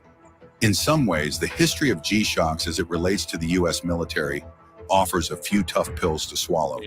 These incredibly durable, capable, functional, and legible digital watches facilitated a swift and unceremonious end to the era of issued mechanical analog watches that watch enthusiasts covet. Leaving our hazy-eyed love of mechanical tool watches aside just for a moment, it would be easy to form the argument that the G-Shock is history's ultimate tool watch, boasting a 40-year reign that is substantially longer than the golden years of military use for almost all of the iconic watches we associate with uniform service. Despite its widespread acceptance among the military and mainstream pop cultural relevance, even earning the stamp of approval from watch god John Mayer with his G-Shock collaboration. Watch god. The plastic-covered digital G-Shock isn't for everyone, but for actual hard use of virtually any kind and especially military applications, the kind of things that would destroy your Rolex in seconds, the G-Shock remains the single best option on the market, as capable on the wrist of an elite special operator as it is on the archetypal Home Depot dad. Thank you for watching. There we go. Actually, let's finish. Be sure to like, subscribe, drop a comment, and hit the bell icon to be informed when we release new videos. Yeah, subscribe, guys. I'll drop the link to this YouTube channel in the chat. It's really good stuff. Honestly, some of the best watch content on YouTube right now, right? It is. Well, it's How great was this video? It's like a lot of people are into military watches. It's just like a subgenre within watch collecting. Some people collect vintage watches. Like, boom, we're back to the beginning. So we had a big robbery earlier in the day. Well, Tim, let me pause you real quick. Sorry. Yes. Before that, now remember I said the Rolex, why SEALs wear the Rolex? Mm-hmm. All right. So as you notice that most of the clips that we saw on there, Yeah. yes, they did wear the Casio, whatnot, but I think 99%, I didn't see maybe one which was questionable, that there weren't ops. They wore that Casio when they're training, which is great and dandy. But the actual Navy SEALs, when they go up, like in actual combat zones or whatever it is, they wear the Rolexes. The rationale is this. The rationale is this. If by any chance they get either shot down, whatever it is. Yeah. Whatever, they can use it, and they get separated by the team and whatnot. They can use a Rolex to barter to get back to friendly lines. Yes. Whereas like Casio, they wear it. Have good luck. Nobody really want, as a bartering chip. Yes, that's why they wear the Rolex, to go ahead and just. Granted, if they make it out great, and hey, it's a great memento. Like, yeah, it survived. I survived. I still kept it. But that's why they utilize the Rolexes. It's like a Mario mushroom, right? You get that one up. You get shut down once. You could use it to get out. Then you get another watch. Yeah, but that's what they use it for. But anyway, it's a great philosophy as far as to training with the Casio. It's rugged. I mean, I train with the Casio. Yeah, but that's the only time I wear that sucker, when I'm training. There's a lot of cool G-Shocks out there. I think somebody somebody in the chat was asking. Oh yeah, John Doe saying, "Okay, I'm buying one, but which one? There's so many to choose from. Yeah, there's so many G-Shocks. It can make your head spin. They got the new, oh my god, the new arrivals, the best sellers. Here, whoa, look at this one. This is cool. It's a full steel with the green inner bezel. It's a great looking one. I would get this one. Well, it's up to the person. Like, what do they do with it? You can't go wrong. You can't go wrong. Well, it depends what you're looking for. I mean, if you're using it for training, that you would want something that not only calculates your heart rate, but your steps. But if you rather go ahead and Dr. Bob's Nightmare, $5 super chat. Sarge, is it because the 904 steel handles the acidic environments of the colon better? 904 steel handles acidic environment of the colon better. Don't understand that one, Nightmare. The 904. Complicated. Sorry, I missed the super chat. My bad. I wasn't even looking at the chat. I'm sorry. Sorry, guys. I'm back. James the Advice says, dude, they're not going to barter. They will just take it. They are a prisoner. That's a good point there. Why would they barter with you if they could just say, well, no. The idea is, let's say you land in the foreign country, you got your parachute on, you rip the cords off, and then you run into the local town and you try to blend in, right, as one of the locals, and then you can maybe barter it. But you're right, if you just land into the enemy's arms, they're not going to barter that for sure, for like a soldier or whatnot. They'll take it. Yeah, I agree. But at least you have something to barter if you're in the village or get to your village. Or if they land on the road and somebody's driving whatever pickup truck, and here you go, take me back. Whoa, look at this one. This is freaking hot. Get this one. What's wrong with this one? It's so sexy. It's on sale right now. $84 only. Get this. Got the white one. Look at this. Arctic white. If you got white hoodie and you want to dress up like a Korean teenager, that's a great piece right there. Mm-hmm. But this black one with semi-clear, you see it's like clear black resin. You can see through the watch, sort of, a little bit. It is nice. I mean, Yeah. I would get it if I outlines. was 17 again. Hmm? I would get it if I was 17 again. Oh yeah, nice. Oh, hey, you want to see something cool? You like Zenith? I never had a Zenith. You never had a Zenith? Zenith. Okay, 1 second. Had some. Oh, actually, maybe we'll wait for Daniel. We'll wait for Daniel. Anyways, there's so many. Oh wow, look at this. This looks like metallic. Is it rubber? Oh, it is rubber. Dang, I thought it was made out of metal. But okay, it's rubber. Still very cool. They perfected this. Okay, they could just now forever for the rest of eternity. They could just keep coming up with new colors, and that's it. Their business. They figured it out. They cracked the system. They can't. This is one of those companies that can't go bankrupt. Whoa! Look at that full steel Casio with rainbow kind of a dial. The cheese. Uh-oh. Oh, Look at that. That's I way better than IFL watch. IFL doesn't even come close to this.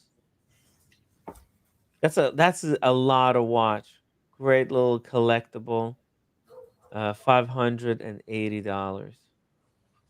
Expensive. wow. But very stylish. Look at this. Yeah. Wowzers. LGBTQ version. He's not too far off. I mean, that might be too. Hell yeah. Let's see it. This dude's wrist is way too slim, by the way. Cool. Yeah, it looks like a royal oak. It's crazy. Yes. For fraction of the price. Wow. It's a lot of watch. Seriously, I think this shoots way above its weight. It's almost like Rolex, maybe even, because it's got some steel heft there. It's official. It's a real Casio. It's got hands. We do have some nice ones. I mean, yeah. G-Shock, you can't go. There's no wrong G-Shock. All of them are really nice. They really cracked the system here. Let's see, men's. They have vintage collection. These are like from the 70s. Let's see. Well, look at that. Yeah. Oh, yeah. It's like a double watch. They do. But what was that? No, it's like a double watch. It's got the regular sub-dial and then like automatic kind of looking face. Two faces. Very cool. Oh, these are very cool. Got like a Datejust knockoff. Oh, this is totally a Datejust. Calculator watch. Oh, dang. This is cool. Calculator watch. Unfortunately, it's in gold. So, but maybe, hey, gold. I mean, silver. It's cool. It's amazing that they still make these. How's that possible? This company is just too big to fail. Oh, there you go. Oh, look at this one. This one is Recorder? really easy to set, huh? Oh, it is.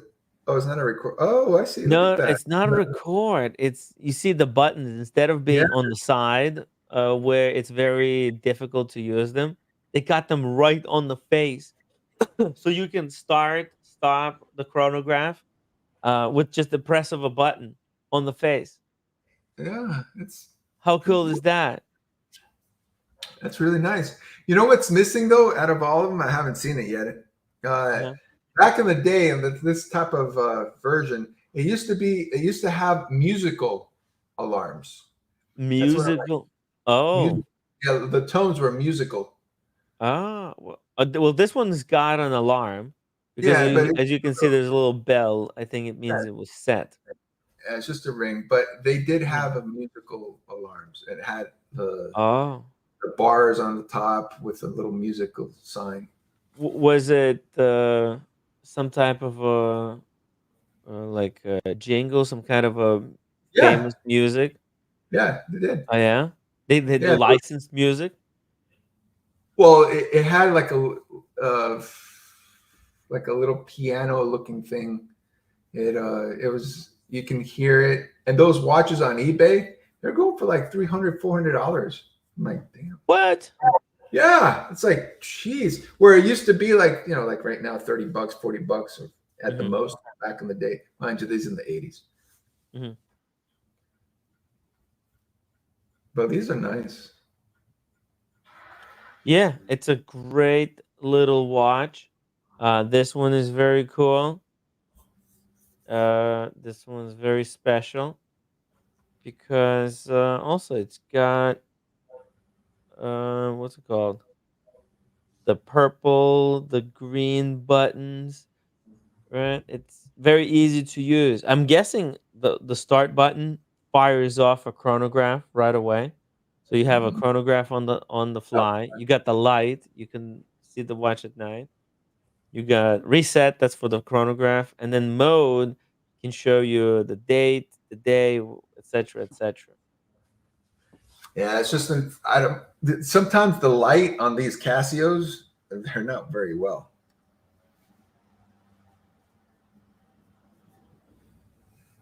Um, let's see. Let's see what else they got. Sorry. Yeah. A few more here.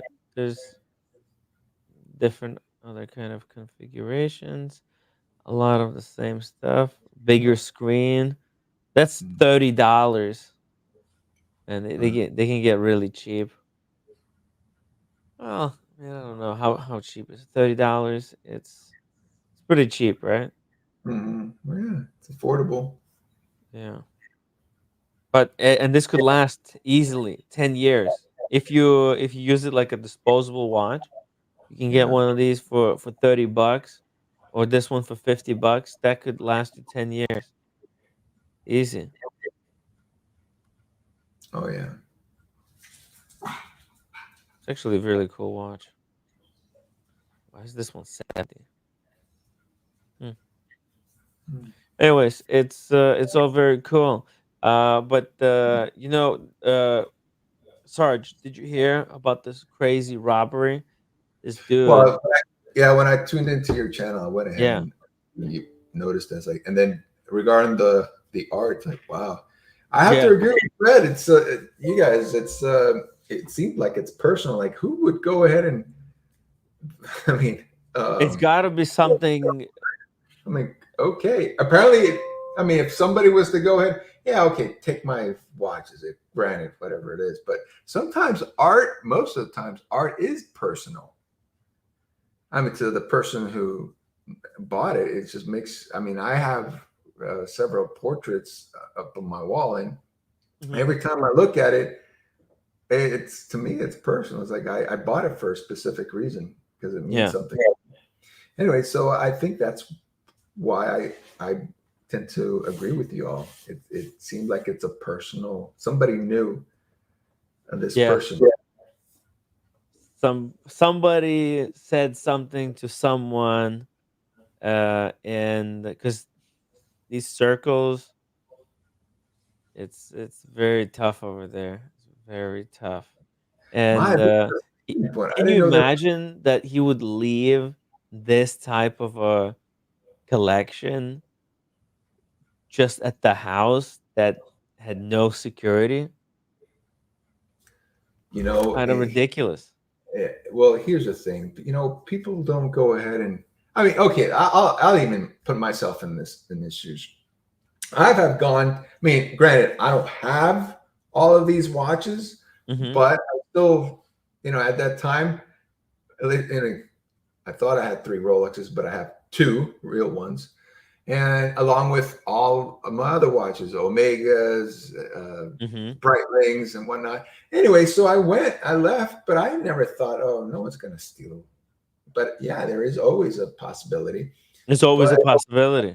yes, and as far as to now, if I had this type of collection, and I personally would have, you know, I would go to a bank and actually open up I'm like, oh hell no, I wouldn't Yeah. even trust. I would leave it with BQ watches for the rest of eternity. Hey, Sean. Hello, gentlemen. Hello, Timmy. How are you? Hey, we're okay. It's a cool Saturday. Red Shovel joined earlier I from know. Porsche. I was, I was watching. I'm at work. I Mm. stopped by at work today because this is the last weekend, and I want to Oh, make sure everything's going well. So oh, I'm taking a late lunch break, having sushi next door, and I was oh, very watching, nice. and then I see Red Shovel is calling out one of the Porsches 997. I'm going like, no, that's a 991. And I pulled forward to see if he's on, but I saw that Mm, he wasn't. But you guys are still talking about Alexander Kraft and his watches. So yeah. Alexander Kraft, yes, Alexander Kraft was one of the head guys for their Sotheby's estate properties, and he did very Wow. well for himself. And he was always a fashionable guy and loved cars and so forth. And he had a certain style. So Yes. now the whole thing about him is lifestyle. If you pay attention, you see the same cognac color leather straps on his watches. Yes. His house that's in the province in France, or the one in Monte Carlo, it has the same color scheme, very creamy browns, very bright. And he does have his own clothing line. It is not a very high end, but it's a Hmm. upper mid level. But it's got its own style, and he's got that Saint Tropez, South of France, Côte d'Azur, Monte Carlo type vibe about him. Hmm. And as a matter of fact, this last summer at Pitiomo, he actually had an event, which I believe Oshin might have attended, and he had a couple of his classic cars there. Even with Oh. his classic cars, his color of choice is green, and he does the interior custom in cognac color leather. The interiors are all leather. So he has 911, he even has a 1970s Volvo wagon. Wow. He's got Range Rover, and obviously a vintage Ferrari, and I believe even an Aston, and they're mainly in British racing green and with the cognac interior. So that's his thing. Wow. Yeah, It's a serious guy with yeah, he is. serious style. Yeah, he is. I He's all about that lifestyle thing. So he has something going on with how did he start his EGM brand? cigar. I'm sorry. How did he start his brand? Do you know? Like, how did he Well, get as I into? as I said, he was a very successful guy in the real estate, high end Uh real estate huh. world, with Sotheby's, and early on when you had Waco, and you were talking about the guys that were Yes. successful, and they were very high end fashion people. You would Yes. see him in Yes. that group, so to speak. But Oh. slowly, with I guess the Instagram and everything else, that became his thing, that lifestyle. And yeah, he lives a good life. He seems to be a really good guy. People around him seem to enjoy being around him, and his events are very popular. Yeah, you can see he's wearing that waistcoat, very similar to Ciponelli. I actually ordered more from Ciponelli. I ordered a couple more waistcoats from them, but he has that like a double breasted, so to speak, waistcoat where you have 6 buttons and it's got like a shawl type collar on the waistcoat. Yeah, he's got a he's pretty cool. And the tragedies that you were reading earlier. Yes. And he was the Bertie and so that those are his dogs that passed away. Those are not human beings that passed away. Those the ones that he named, those were his dogs. So.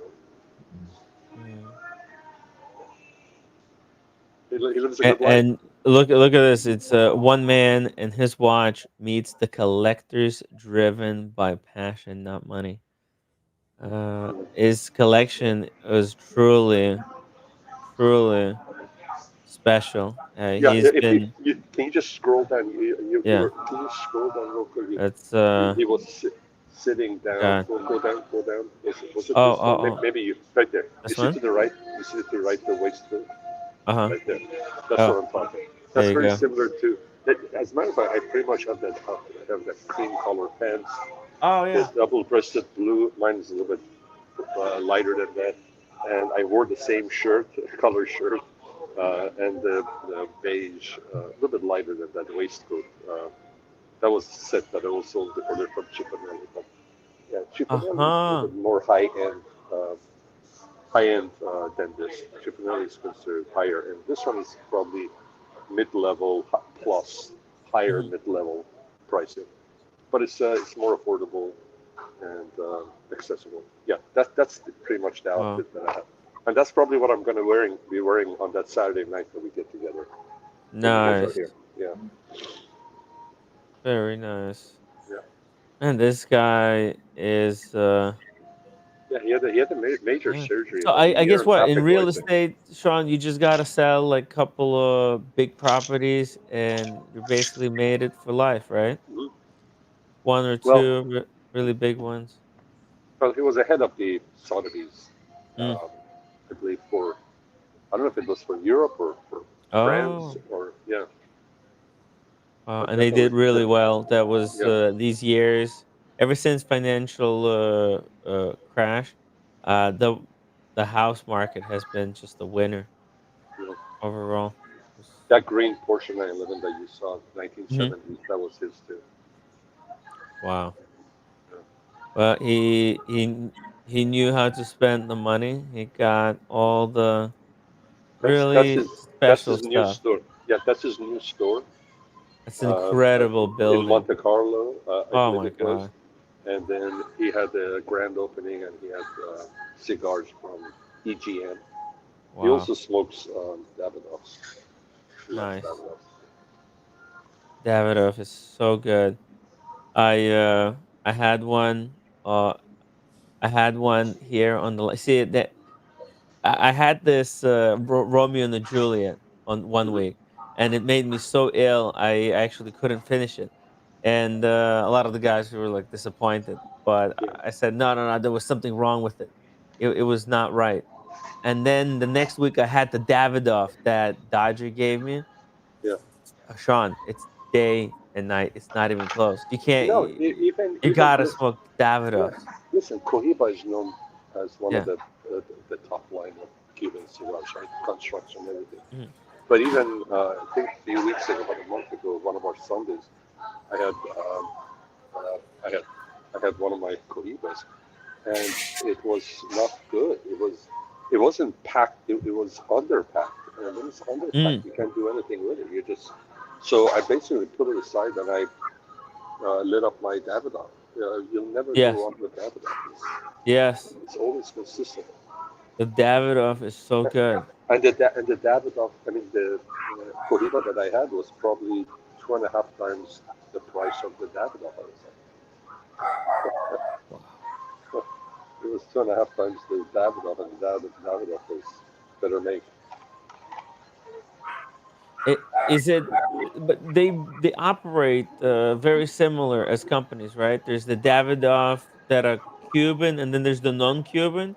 No, Or there's no more Davidoff Cuban. I believe 1992 or 1994, Zeno really? Davidoff pulled out of Cuba. Pulled out of Cuba. Yeah, and so if you find Oh, Davidoffs that are Cuban, those are vintage and they go for a lot of money.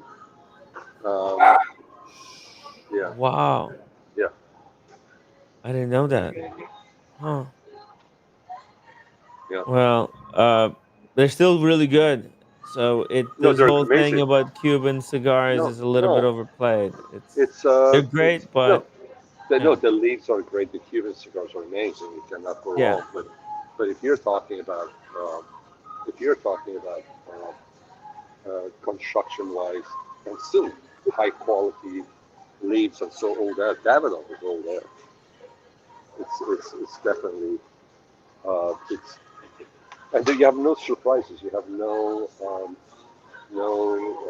negative surprises. It's very consistent. yeah. So yeah. Mm. Can't wait for October. Sergeant said he's gonna bring some of his cigars as well. Oh, Sergeant, how are you, sir? Oh, doing well. Great to see you, Sergeant Sean. great seeing you. Sergeant has a really cool Lexus, right? Mhm. Yes, he Thanks. does. But did you know? Have you seen it before, or are you I just saw you the know from the site. shape? I saw I saw it in one of the other streams. I saw it Ah, in the garage. Yeah. yes, it's incredible. Yeah, I just watched it. That's why I'm letting the wheels air out. It's like, No, it's really cool car. Oh dang! You know that's that's the negative, that if you're going to take the Uber, we're not gonna get to see the car. Maybe, but you're gonna come on Tuesday, on maybe Thursday as well, just to show the car. Oh, are you back, East Coast, Sergeant?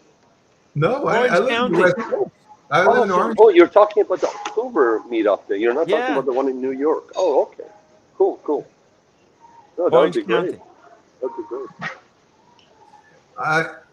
I'll Thank see you. if I can go ahead and make it Thursday night. Thursday, but the Friday night is the No, I'll be day. there Friday. Friday. Friday. But I'll see if I can go ahead and meet you guys Thursday night as well. Oh, Yeah, cool. no, Friday. Yeah, come to dinner, man. Come to dinner with us at the house. Oh, it'll be Animal my House, gentleman style. Thank you. Sean, are you the East Coast? I thought you were in the West Coast. He's in LA. Hello, Sean. Sean, can you hear us? He's West Coast, right? I have no I idea think what he's. happened. Oh, you're back. You're back. Sorry about that, guy. I have no idea what happened. But Sergeant, no, join us Friday night Oh, yes. for dinner at the house. That's the plan. That's the plan. No, for sure. Most likely I'm gonna come earlier. I want to go ahead and spend as much time as you get with you guys. Beautiful. You're gonna drive up your car, right? Thursday, not Friday, only because I spoke with Tim. Like that Friday, I mean, that area. There's not much parking, so No, true. Right. Just most likely I'm going to Uber. So Thursday night, hopefully, that's not when the party is at. So they may be parking there. Yeah. If Timmy doesn't save me a spot in the driveway, I may do the same thing.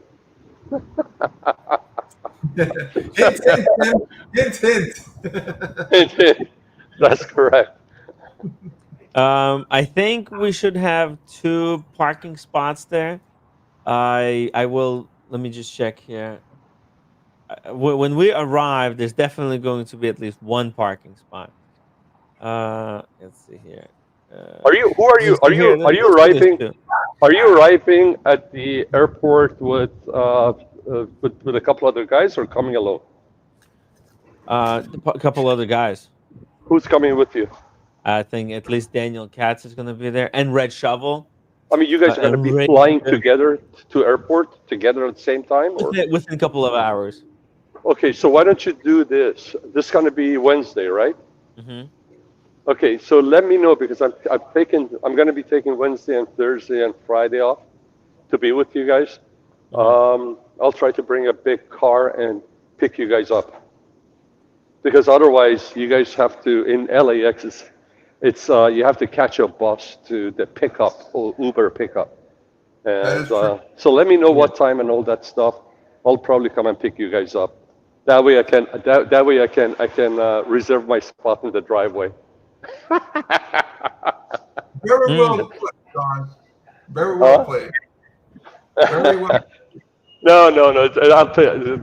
I'm kidding with the driveway, but no. Let me know, Timmy, if you guys are all there. I'll probably come and pick. If there's no conflict with whatever I'm doing that day, I'll come and pick you guys up. Okay, cool. That would be really nice. I'll probably bring a 7 Series to pick you guys up. Oh. I'll put on a chauffeur's hat too. They're gonna think I'm your driver. Wow. Oh.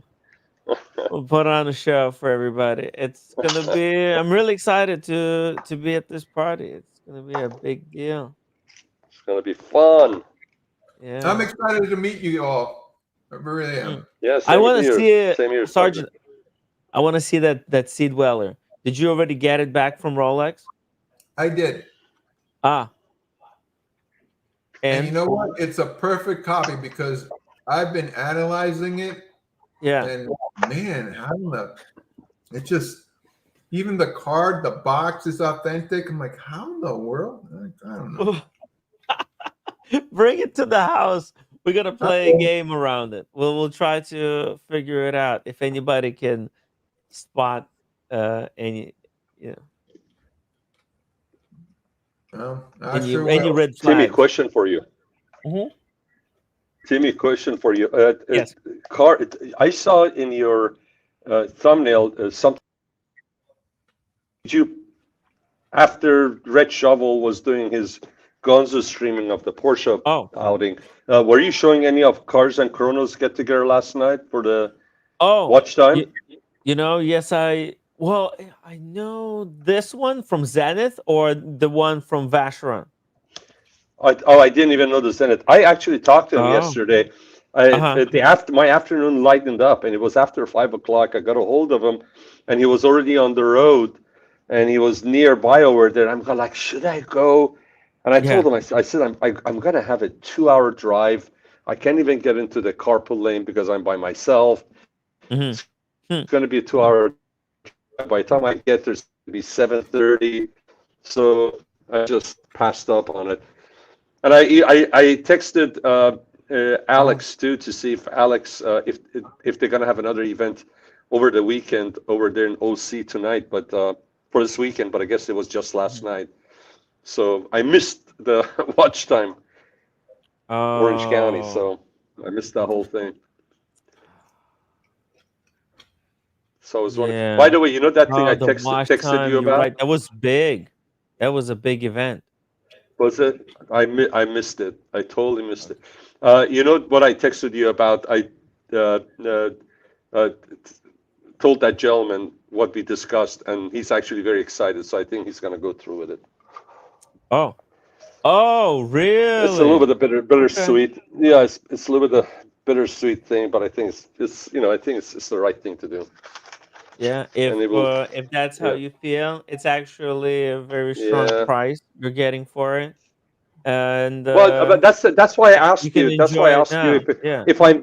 But I think I'm being. I don't want to get it too strong of a price from the guy. The guy I know. No, it's not. It's not. But I want to be fair to him. Potential. Yeah, no, it's a fair price. I want to be fair. It's a fair price. Yeah. Yeah, because the guy. He's whatever I tell him, he's going to say okay. I don't want to. Yeah, and I don't want to tell him. I don't want to feel like he overpaid for it because no, he's not gonna grind me either. it's going to be either yes or a no. So it looks like it's going to be a yes. He's excited about it. So I think that watch has got nowhere to go but up, because I don't think it's going to go up. I And again, really and that wouldn't make a difference to me. It's just that Valjoux. I'm not. Huh? It's No, it's not Valjoux. It's not Valjoux. What are you it's in talking house about? with Geneva. No, yeah, brother. That is the iconic, Lamania. Lamania. Yes. Yeah. Sorry. Valjoux is Valjoux is the one with the date at 4 o'clock, man. It's just the sound. Okay, sorry, gents. I must leave. It was a pleasure. I'm gonna wait till next time. I see you all. All right, brother. We'll see you next month. Thank you for joining us. Take care, brother. Talk to you soon.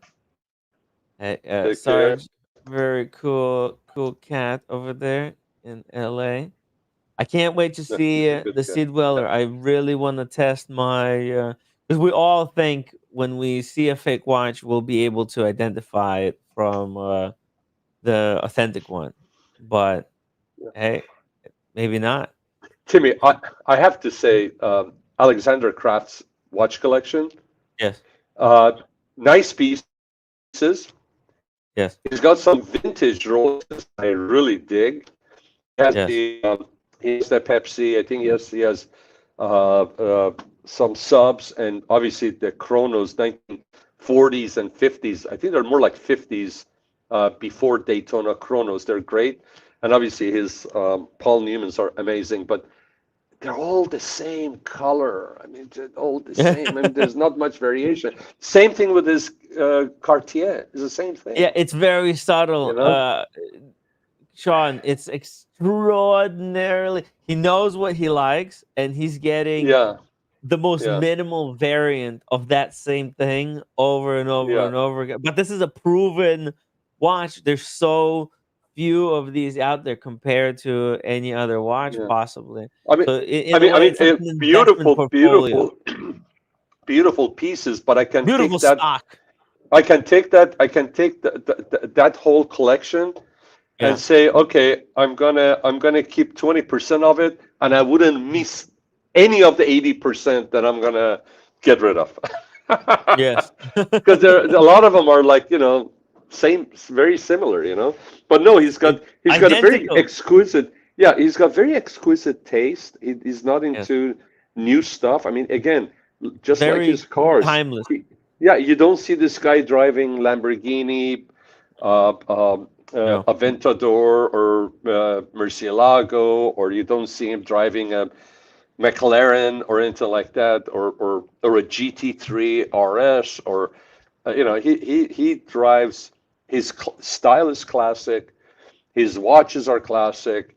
His home is classically designed and furnished, and his whole attire is just very classic, gentleman, leisurely, south of Europe kind of vibe to it, and he knows what he likes, and that's his style, and good for him, man.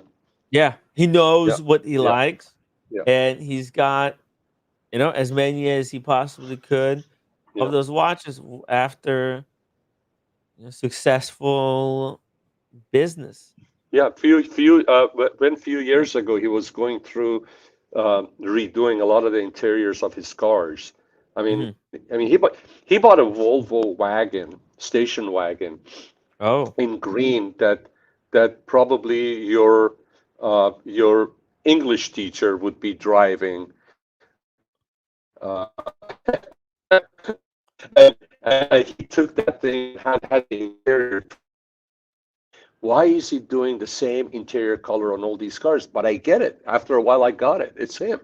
That's his style, That's the colors he loves. That's what puts a smile on his face. And why not? Good for him. Some people were all black. Some people are all white. And this guy, his taste is cream, beige, light blue, and cognac. And for the car exterior color, he loves the green. That's just it. Wow. Yeah. You're right. I think he's German, if I'm not mistaken. It takes a lot of consistency. Yeah, I think he's German, but obviously, he's done well for himself or maybe I don't think he's English. I think he has some kind of a maybe English. I don't know, because he was at one time. I remember when the Queen Elizabeth passed away, he was heartbroken, and he was he was very pro dynasty, British dynasty, and so maybe he's. But I thought he was German. I thought his ancestors went back to Germany. I may be wrong. A very interesting guy. Looks like he's Who else very is on with us, by involved. the way? Oh, Daniel Katz, but he's cooking something, and Sarge just has to go. Daniel Katz should be on here. We were talking about style, and Daniel Katz is a stylish guy. This is definitely up Daniel Katz's alley, and I think if he should spend a portion of that 12.3 million that he inherited to get himself a Porsche. Or look at this. He's got in that same green. He's got the Porsche. Yeah, he does. Everything is 1960s, 70s. Look. I think what is that? Is that a Land Rover? He has a Land Rover that too. Looks like something like a Land Rover Defender. Land Rover Defender. And then he's got what is that? Oh, that's a Bugatti. No, that's a Bentley. Bentley. Yeah. Hey, Daniel, what do you think? You're putting me with this Bentley. My goodness. He's ripped like world. Daniel too. You know Alexander Kraft, right, Daniel? You know Alexander Kraft? I forget what's he about, Alexander Kraft, like Kraft. No, he's part of the PT Omo now, and actually he had one of the parties at PT Omo, one of the major parties at PT Omo, and if I'm not mistaken, Oshin attended one of the parties too. Can you go down a bit there, right there? You see that guy right there here? With the ears and the white body? I thought I saw him before. The dog? Yeah. That guy with the ears and the white body. By the way, if Oshin is listening, Oshin, if you're listening, I believe you were at this party with a couple of your friends that actually got you some of the pass. I think they got you the pass for his party, didn't they? Yeah. Yeah, he was in that special room. There's a possibility that Alexander Kraft was there. Oshin looked at a bunch of people's wrists when he was live streaming from there, and I think he saw there was somebody with a Pepsi on the leather strap. It could have been the Pepsi on the leather strap is my friend Franco. Okay. He has a vintage Pepsi on leather strap. Oh my god! And he also has a Cartier and other stuff, but yeah, he's got maybe 3 pieces he wears, but they're really cool. But hey, his collection, Alexander Kraft's collection, included he had all of these Daytonas, all the 6263s, all the pre-Daytonas, all the Paul Newmans, the annual calendar one. Then he had this spread, right? Explorer 1, Explorer 2, Pepsi, Daytona. Hey, roommate. Daytonas. Oh. Oh my goodness, my hero is there. Hey. By the way, I hope our buddy Tommaso brings his 6263. He's got 6263. Oh, Sean, you know what? Let me show you something. When I was has Sean seen my stone, Tim? Is that the one that they took out after the procedure handed it to you? Oh no. Romancing the stone. Where did you get that stone, Daniel? It's beautiful. Where is it? Whose is this? This was one of the viewers in Greece. Beautiful. That it's almost similar to Daniel's crystal. Oh wow. Look at that. It's priceless. Do you think it's worth, Sean? Maybe I can afford LA after all. I think it's a special stone that gives you extraordinary powers, Daniel. Yes, thank you, sir. It's kryptonite color, Sean. Yes. I got it at the dollar store in Chinatown. It looks good. Looks Okay. great. Is it what's it called? The crystal that you caressed? What? Who you talking to? Yeah, Daniel. Yeah. What Well, movie is Romancing that the from? Stone from the movie Romancing the Romancing the Stone Stone. with Michael Douglas and the other woman. That's way back. I'm dating It's a myself. When prop. Sean was a teenager, or when he was younger, he may have seen the film.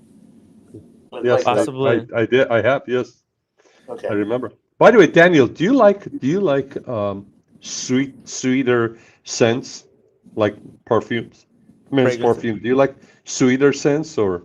Oh well, I just got Tim. Did you tell him I got? Wait a minute. Where is it? I don't even know what I did with it. Hey, Manny. I got something from Aesop, which is kind Oh of yeah, he's got herbal a fragrance. fragrance from Aesop. Oh, okay. It's like What is green it? tea. He's gonna bring it. I didn't It mean looks that you very guys good. have. What are you guys doing? Hey, let's Promoting see it. Daniel Let's see it. Katz or something, or what? Look, Daniel wanted to show you, roommate.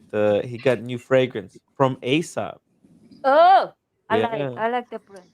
Yeah, it's a really good Yeah. brand. Like organic soap.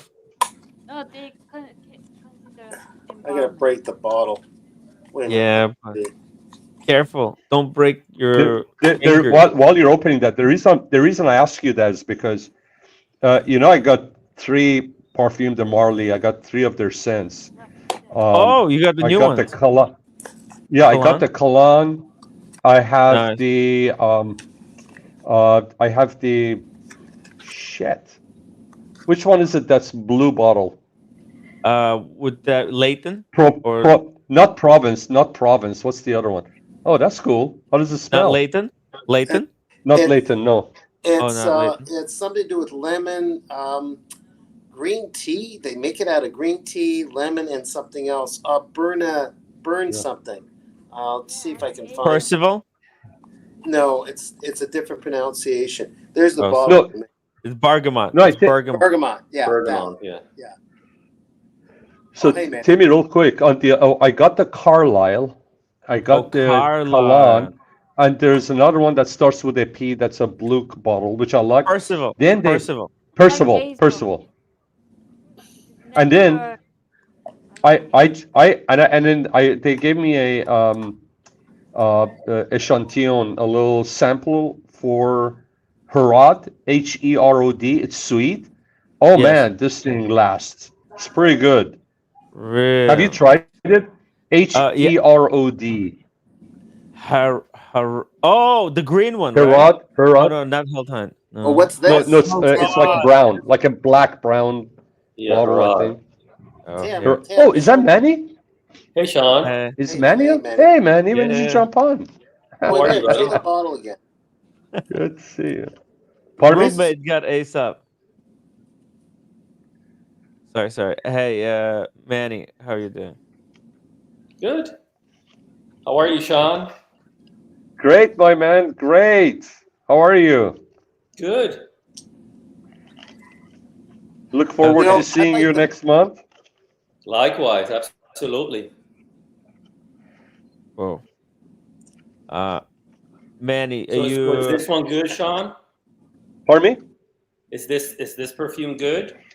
Listen, it's not something that I would go for right away because it's rather sweet, but after it stays on you for a while, it's pretty good. It's pretty pleasant, but it's not a kind of fragrance that I typically go for. That's why I said somebody like sweeter, overtones. I think they'll enjoy this. So is it close to Tom Ford Tobacco Vanille? I'm not sure what the Tobacco Vanille is. It's not a too heavy of a perfume either. I mean, this is something that not a hot summer day, but like what we have right now is like somewhere in the upper 70s. You can wear it and it's fine. It's not, you can wear it on a nice, pleasant day. It's pretty cool. Yeah.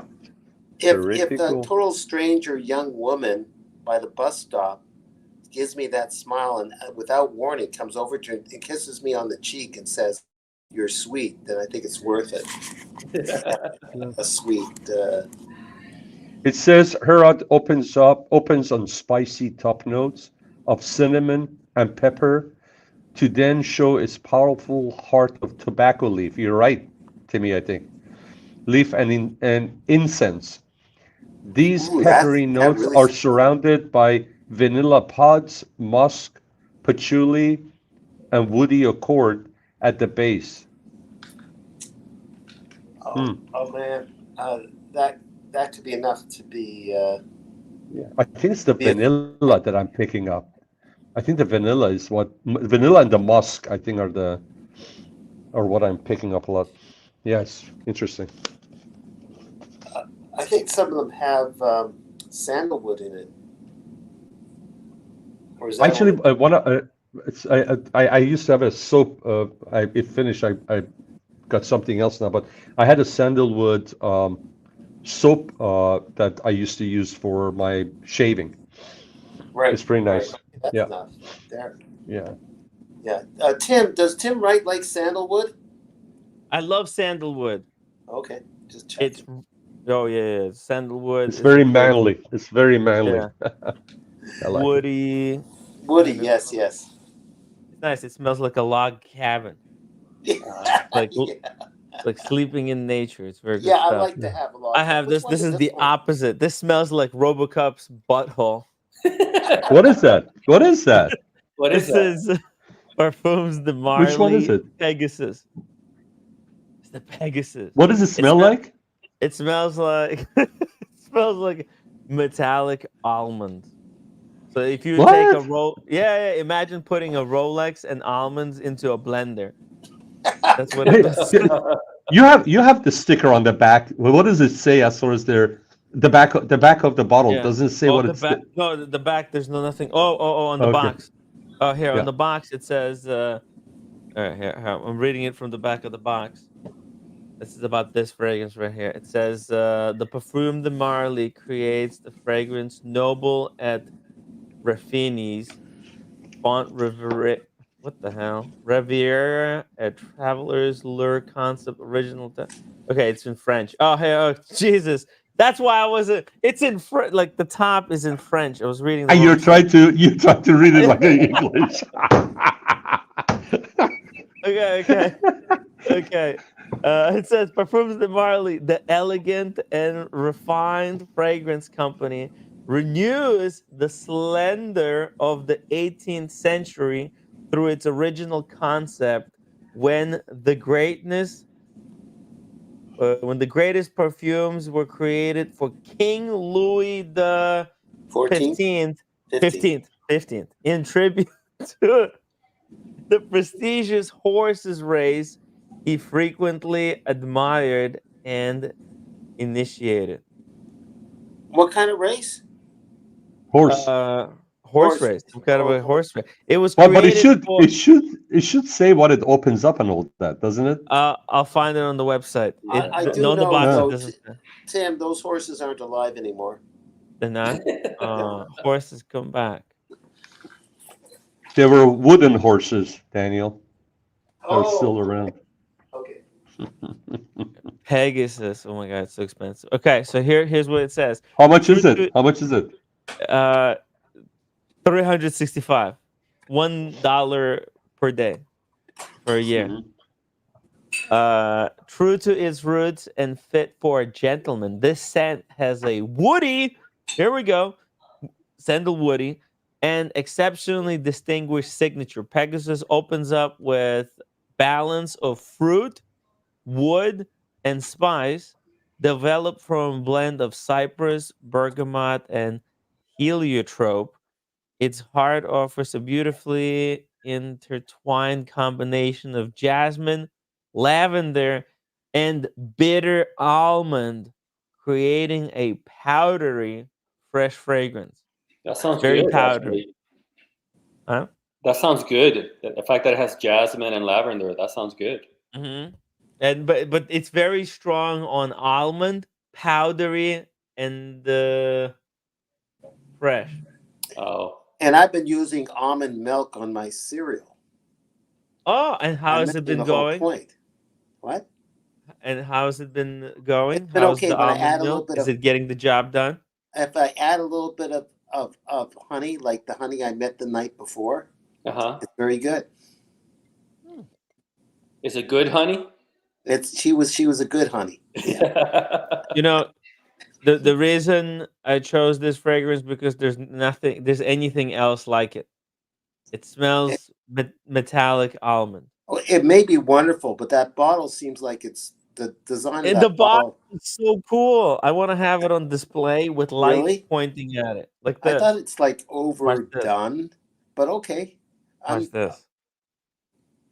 Woo! Look at Jeez. that. All right, that's the Look at little that. kid, and Timmy is still there. What do you think? It's like a disco. Crazy. Well, It's a great bottle. It's great It's a to great. see Tim. Tim still has the adventures and awe of a 10-year-old and a brain of a 10-year-old. No, I'm kidding. Hey, The brain of an intelligentsia, but the that's why you honest. pay extra. Yeah, okay. You have to, it's worth it. It's actually lasts forever. It The does. bottle, yeah. This can pretty much last forever. You can sell it, get your money back anytime. There's a problem there, Tim. There is a problem there because you may not last forever. No, I definitely won't. I can only last like 5 minutes. Right, 3, 2. What did roommate say? Hold on. No, she was wondering why I left. I just went to the toilet break. Okay. Needed a toilet break. Hey. Sean, check out Fragrantica for notes. Fragrantica. Let's see if You know, if I took this fragrance with me, the one I have, you think O'Sheen will laugh at it? No, O'Sheen is not into fragrances. Okay. Yeah. Pegasus. Here we go. Parfums. The Marley Pegasus. You can see almond, vanilla, powdery, and nutty. That's why I said it smells like RoboCop's ass. RoboCop's nuts. RoboCop's nuts. Because you're saying it's strong on the like almond. His balls. Like RoboCop's ball. I like that. Right? You like it? How long have you had it? I already had it for 3 years. This is not a fragrance that you use often, maybe once a year. Yeah. It's very situational. Yeah. You only use it when you go to horse races. Yeah. Let's see. Oh, there's usually on this website they show you comparisons. Here we go. Top notes is heliotrope, cumin, what is that? bergamot, bergamot notes. is what I got. Yeah. I got bergamot. I like that. Yeah. Bergamot is great. What the heck is bergamot? I don't know. How those are green oranges. Oh, is that what they are? It's an Italian orange. Wow. Daniel, you know what bergamot is really good for? What? To lower your cholesterol. Oh, nice. Really? Yeah, so my wife had elevated cholesterol a couple of months ago. Yeah. And I got her bergamot. Yeah. And it did lower it. Oh, okay. But you have to eat it. Bergamot. No, it's a pill. Oh, it's a pill. Okay. Yeah, it's a pill. So they kind of, it's a powder inside, the pill. Wow. Oh, okay. Wow. A bitter almond, lavender. I'm having a blood test, Tim. I might need bergamot for high cholesterol, or even worse, they may find that my blood is green. And then, hey, look, sandalwood, Daniel. Has bled into your blood. There's another one. Yeah, sandalwood. Yeah, okay. Yeah. Vanilla and amber. This is a great website to check the fragrance structure. If I met a girl named Amber, would that count? Sure. Yeah. Okay. Yeah, we could Google how does amber smells like. Vanilla, strawberries, and New York cheesecake. Hey, Kojak. Oh, Kojak is a huge fan of Parfums de Marly. Oh, is it? I've actually not got any Parfum de Marly in my collection. It's the one brand that hasn't made it. Hey, Kojak. Really? Hey. Yeah, no, it's not through any. No, I like them. I just haven't gotten around to getting them. You need to get on this. Now that you're not buying Monicos anymore, you should have plenty of money left over to buy Listen, I've got about expensive fragrances. I've got about 70 fragrances in my cupboard. I don't need any more. What? Oh, wow. So yeah, bergamot, by the way, is what is used in Earl Grey tea. It's what gives it that taste. Right. Oh, really? Bergamot is great. It's the one of the most iconic and most popular smells and fragrances. Yeah, it's used a lot, but there are many different types of bergamot. What do they do? What did they make the smell out of? Out of the entire bergamot, or is it just out of the skin? It's going to be the essential oils, so that's going to probably be out the skin. So like when you express. What do they do with all the bergamot? What did they give it to? Somebody to eat it, or did they just?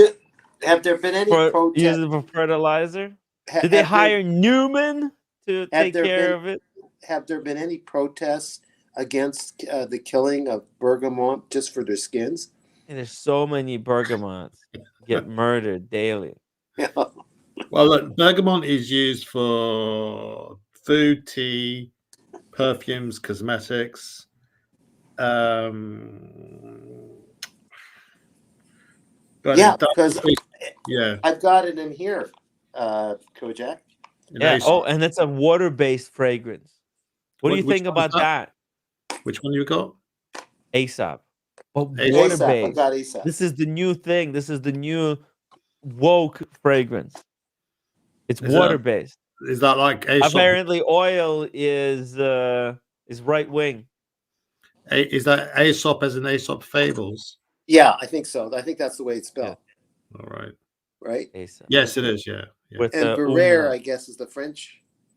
Yes, it's a French spelling you've got there. Okay. Yeah. And I just spray it, and then I look like you, and then I disappear. Did anybody comment that one of those ladies when you walked into the elevator? Oh, what's? Yeah. No. I had a few women smile at me finally, but a lot of them. That's another Pandora's box of rants for me, and there's nothing to do with Toronto or anywhere else. It's just I'm in an area of IT people. I think a lot of them, and they're just extremely. They walk in, they're on their phone, and they look anywhere but you because they're embarrassed to be in the elevator with you or something. Really? That's a whole other topic for another day. But it's new to me. That's elevator culture. What do you do, guys? What do you do when you're in an elevator? Do you say hello to the other person? Do you just stand there awkwardly, or do you look at the phone? Actually, they're in the building. There's people that they act like Tim Wright. Hey, how's it going? That kind of thing. Or the woman smiles, she's with her dog, and the dog tries to look me over, and I make a wisecrack about the dog, and then she opens up. But it's just a bunch of them that are just impossible. But you'll see that in any city, right? It's the elevator culture. I like that, Tim. That could be a beginning of a whole set right there. That's it. The elevator culture. Yeah. Doesn't matter what watch you're wearing. Or what fragrance, right? Well, in that enclosed space, they're gonna smell your fragrance. But do you want how much should you be wearing? Do you want it Kojak, other people? Some people Kojak, really get offended by other people's. No, fragrance. go ahead, Tim. What? No, you go. Kojak, what fragrance would be the one that you could be attacked by someone in the elevator culture? In the elevator culture, what do you mean by that? Well, you're in the elevator, let's say, and the young lady comes in, or whatever age lady, with her dog. Oh, right. I thought you were talking perhaps an offensive smell. No, I meant a nice attack. Well, listen, men have different preferences to women. Women tend to prefer sweeter smelling fragrances. Men tend to think more masculine, so they'll go for musks, ouds, tobacco, leather accords, that sort of stuff. Some women like a bad boy, so they like a little bit of a leather accord. Okay, I got to get some new fragrance from Tim. Yeah, remember Tim? It's got to be leather. Tom, I mean, probably Tim's already got Tom Ford Ombre Leather. Oh yeah, which is sort of like, yeah. So that's sort of a bad boy sort of fragrance. I love that Kojak. I love the ombre leather. Yeah. That's but that's, you know what? My wife loves ombre leather. Yeah, I know. She told me. I was actually for the first time this season. I was wearing it today when I went to go and see Rugby. Is it a cold day today over there, or is it warm? Cold day. It's a nice autumnal. I think you can wear it all year round. You just got to be a bit careful in the summer months. You might need to use the perfume version rather than Eau de Toilette, which is a little bit spikier. But I think they're all sort of derived from what's the fragrance that he does in this signature line? Tuscan leather, intense Tuscan leather. Yeah, so it's I have that one too. I have that one. That one is a lot more sweeter. That's more. You can wear that with a suit. The other one, the ombre leather, is leather jacket. Right, I put it on when I'm riding my motorcycle. It's really cool. And you got raspberries. Really cool. You got raspberries leather accord in there. So and some mustard. Look at Timmy. Timmy, what is that? Tuscan leather. That's Tuscan leather. Is that? I invested early. Tim, is that to sell, or you bought it for yourself, or what? All these. It's for myself. It's too many, but it's like I have a few fragrances that I collect, and you, Daniel, collect those gems, crystals. So, Timmy, out of all the ones you have, which one do you wear the most? I think. Oh, you know what I wear the most? This one right here. Old Spice. So in the picture that Tim's put up on the screen is from me meeting up with Moltred and his son Jaden at the Saracens versus Sale game today, and both me and Moltred had a bit of a wardrobe malfunction because we're both wearing the same watch, the Black Explorer 2. You guys are like brothers. We're twins. Wearing By the way, it's very simple to distinguish between who's which of the two twins. By looking at the shot, it's very obvious who Molthred is of these two wrists. Well, how do you typical Molthred? No, what do you think the top one is Molthred? Oh, that was you? That was me. Oh my God, you guys are twins. Wait a second. I thought you're British. What are you doing with your middle finger? I thought you're gonna have two fingers up. No, we also flip the bird in the UK as well. Oh, the bird is still popular? Yeah, absolutely. Molthred would be the middle one, because look at the wrist size, man. Oh yeah, exactly. So we were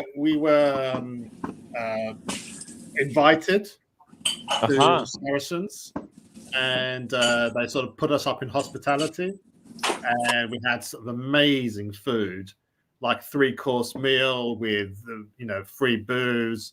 It was you obviously can get better food at restaurants, but this wasn't far off it. And that was not the top tier of hospitality. They had another place where the players go and their wives and their girlfriends go. But like, it was amazing just going, because this is Molthred's stomping ground. And he knows a lot of players there, and people were coming up to him. Players, after they'd stopped playing the game, came up to him and started having a chat with him. because he sort of he trained with them when he was younger and stuff like that. Oh wow!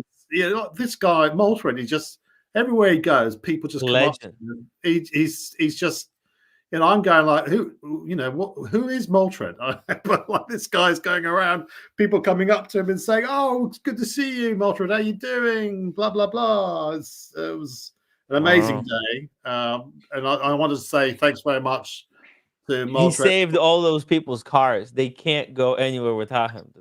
No, these are people that he trained with or he grew up in the academy with back in the day when he was a rugger bugger. Oh, but he played some rugby in the past, right? Because he's a big yeah. So I mean, I played rugby up until sort of county level. In my late teens, early 20s, but that's sort of pretty much it. But this guy was like took it a lot more, went further than I did. And how did you guys met over there at the stadium? He came around, picked me up from my house, very nice. And then we sort of went over to the stadium. But how long was the drive to the stadium from without doxing myself? What's that doxing? No, it was about an hour or so, about an hour away, I think. That's not too bad. Not too bad. There's a lot of traffic today as well. Really? Was there a lot of enthusiasm? What did you think about the game? Okay, my hot take on club rugby is it's not as high intensity as international games. But it was still a lot of fun, don't get me wrong. And in the second half, things sort of did ramp up a little bit. The first half was a bit slow, was a bit like reserved. They weren't leaving it all on the field. Like they were playing at sort of 8/10 sort of capability. I think because of just how the finances work in rugby, you get a lot more money playing international games than you do playing for your club. So they want to be as healthy as they can for selection, because that's where they get their major payday, I think, from.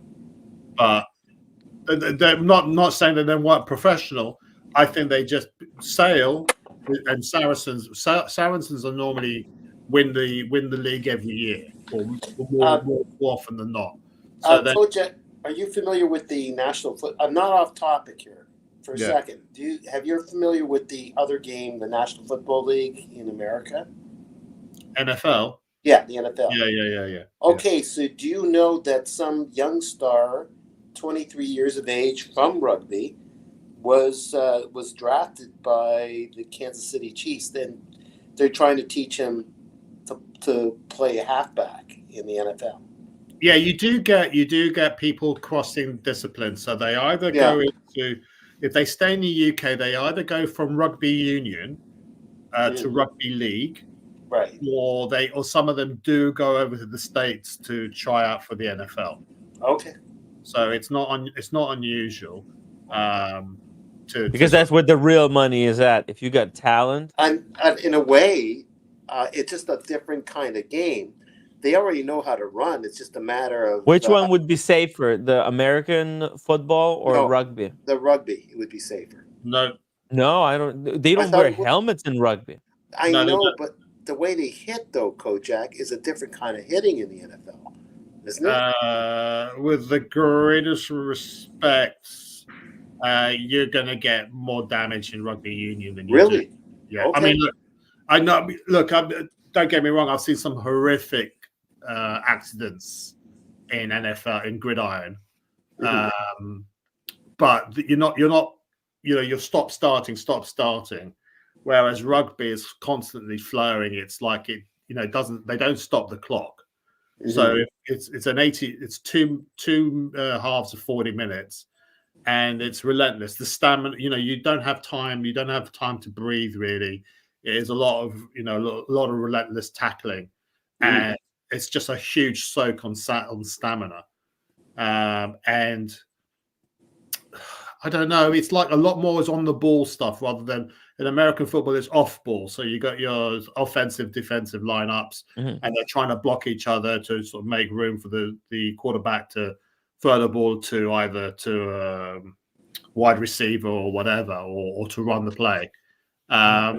It's a lot more moving parts. It's more strategic, shall I say, NFL is, compared to more action that occurs in rugby union. Okay. Just it's different. Yeah, because there's only like 15 seconds of play in a typical football game in America, and 3 hours of commercials. Yeah. So, and then they break it up into 15 1-second parts. But yeah, how long was the game, by the way? Yeah, it's 2 halves of 40 minutes, so it's 80 minutes. 80 minutes. Yeah. Oh, so, and it's like no breaks. It's just there's a halftime break of about 20 minutes or quarter of an hour, 20 minutes or so.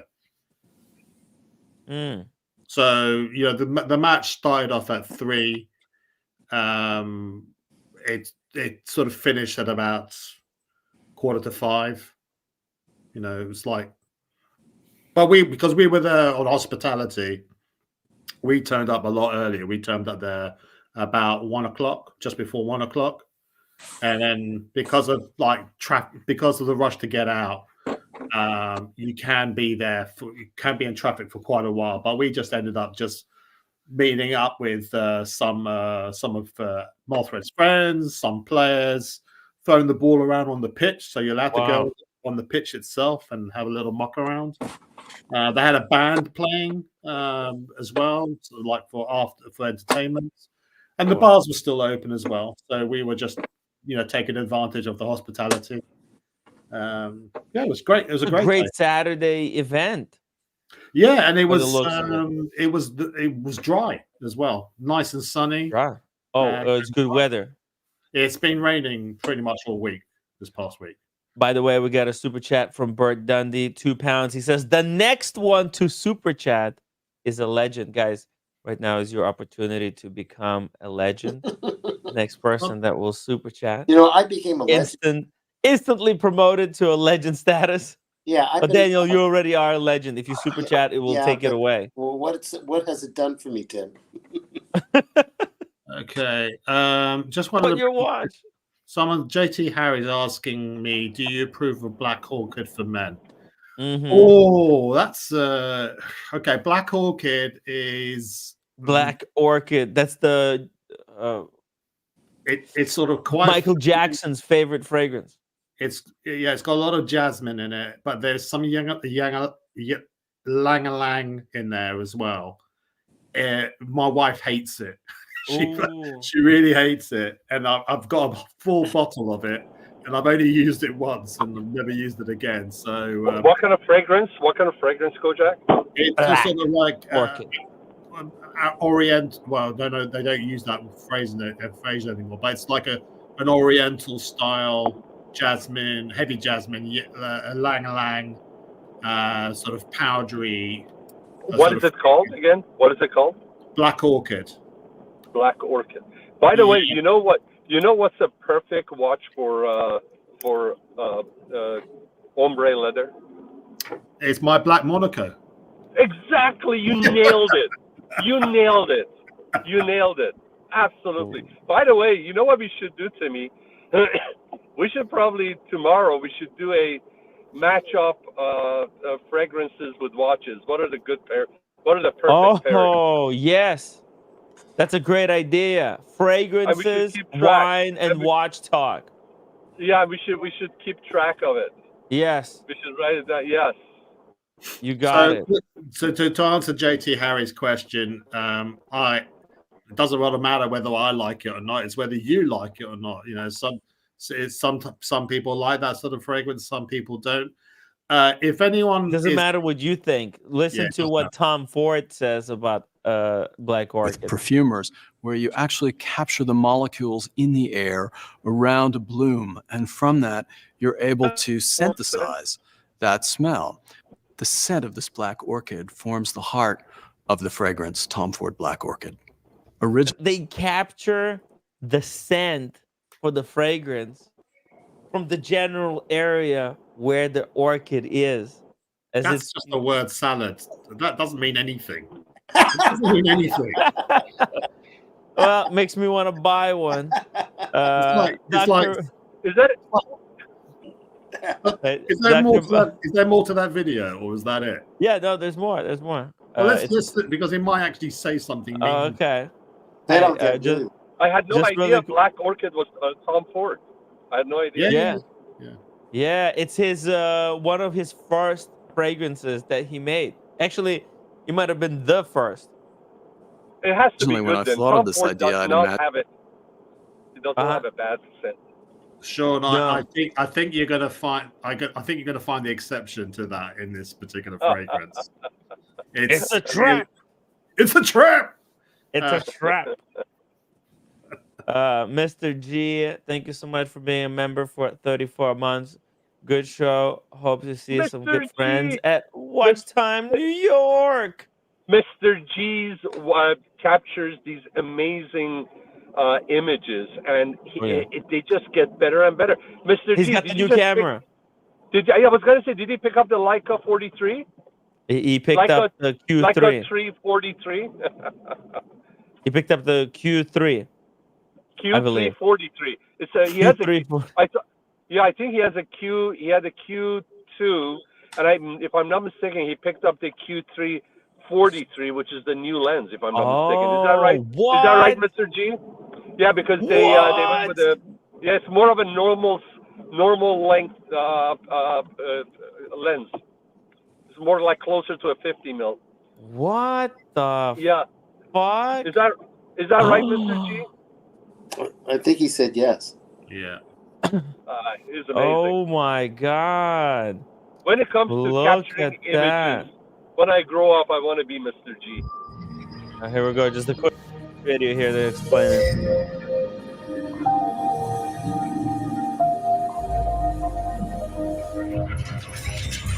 Nothing.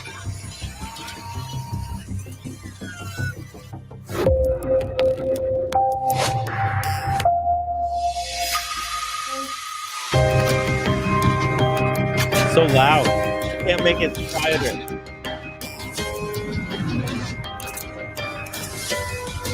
Got the wireless charging.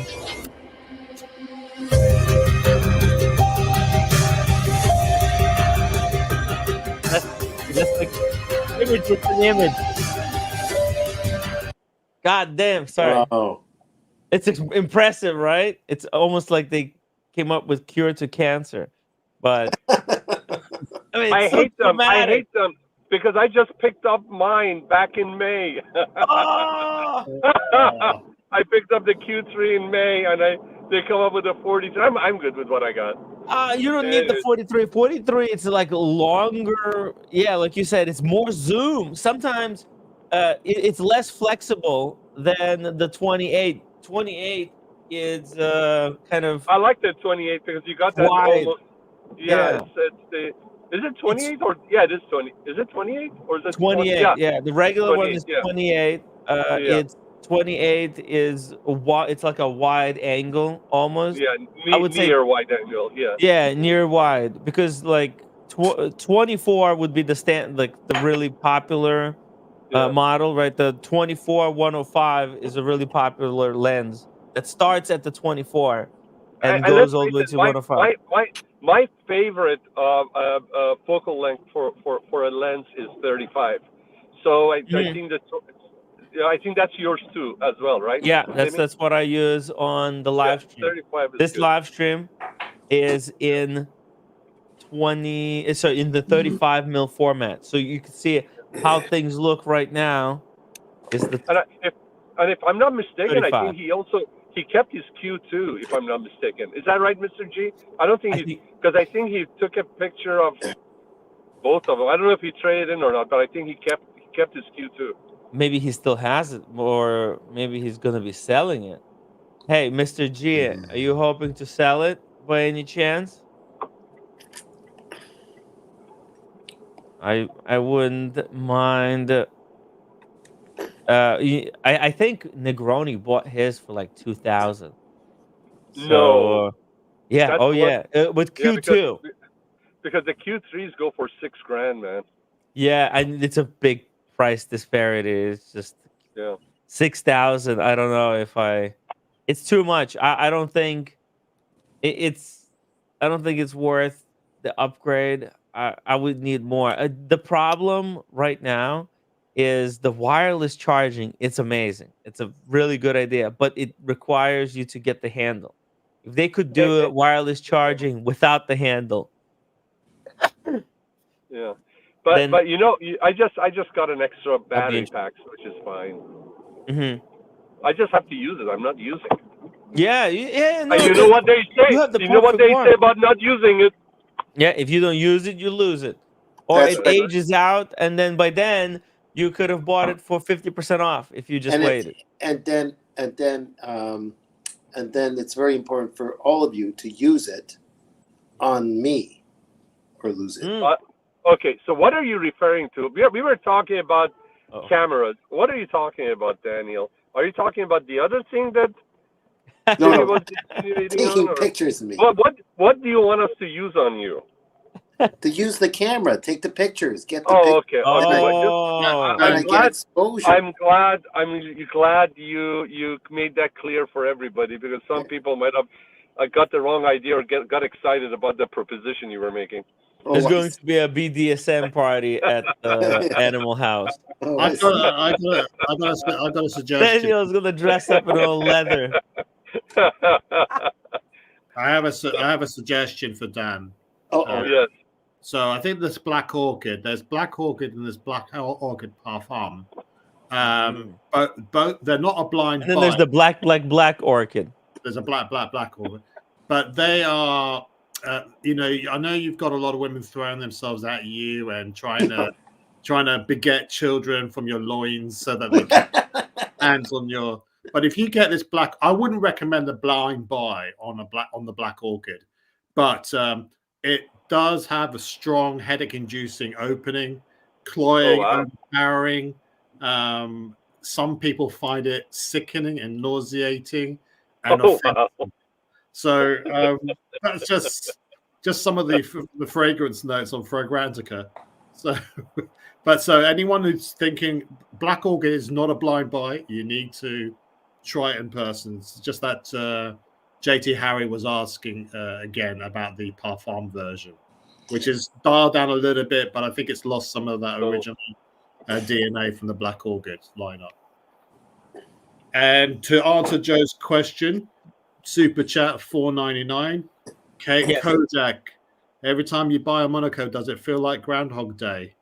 If I had £4.99 for every time somebody asked me about that, I'd have enough money to buy another Monaco.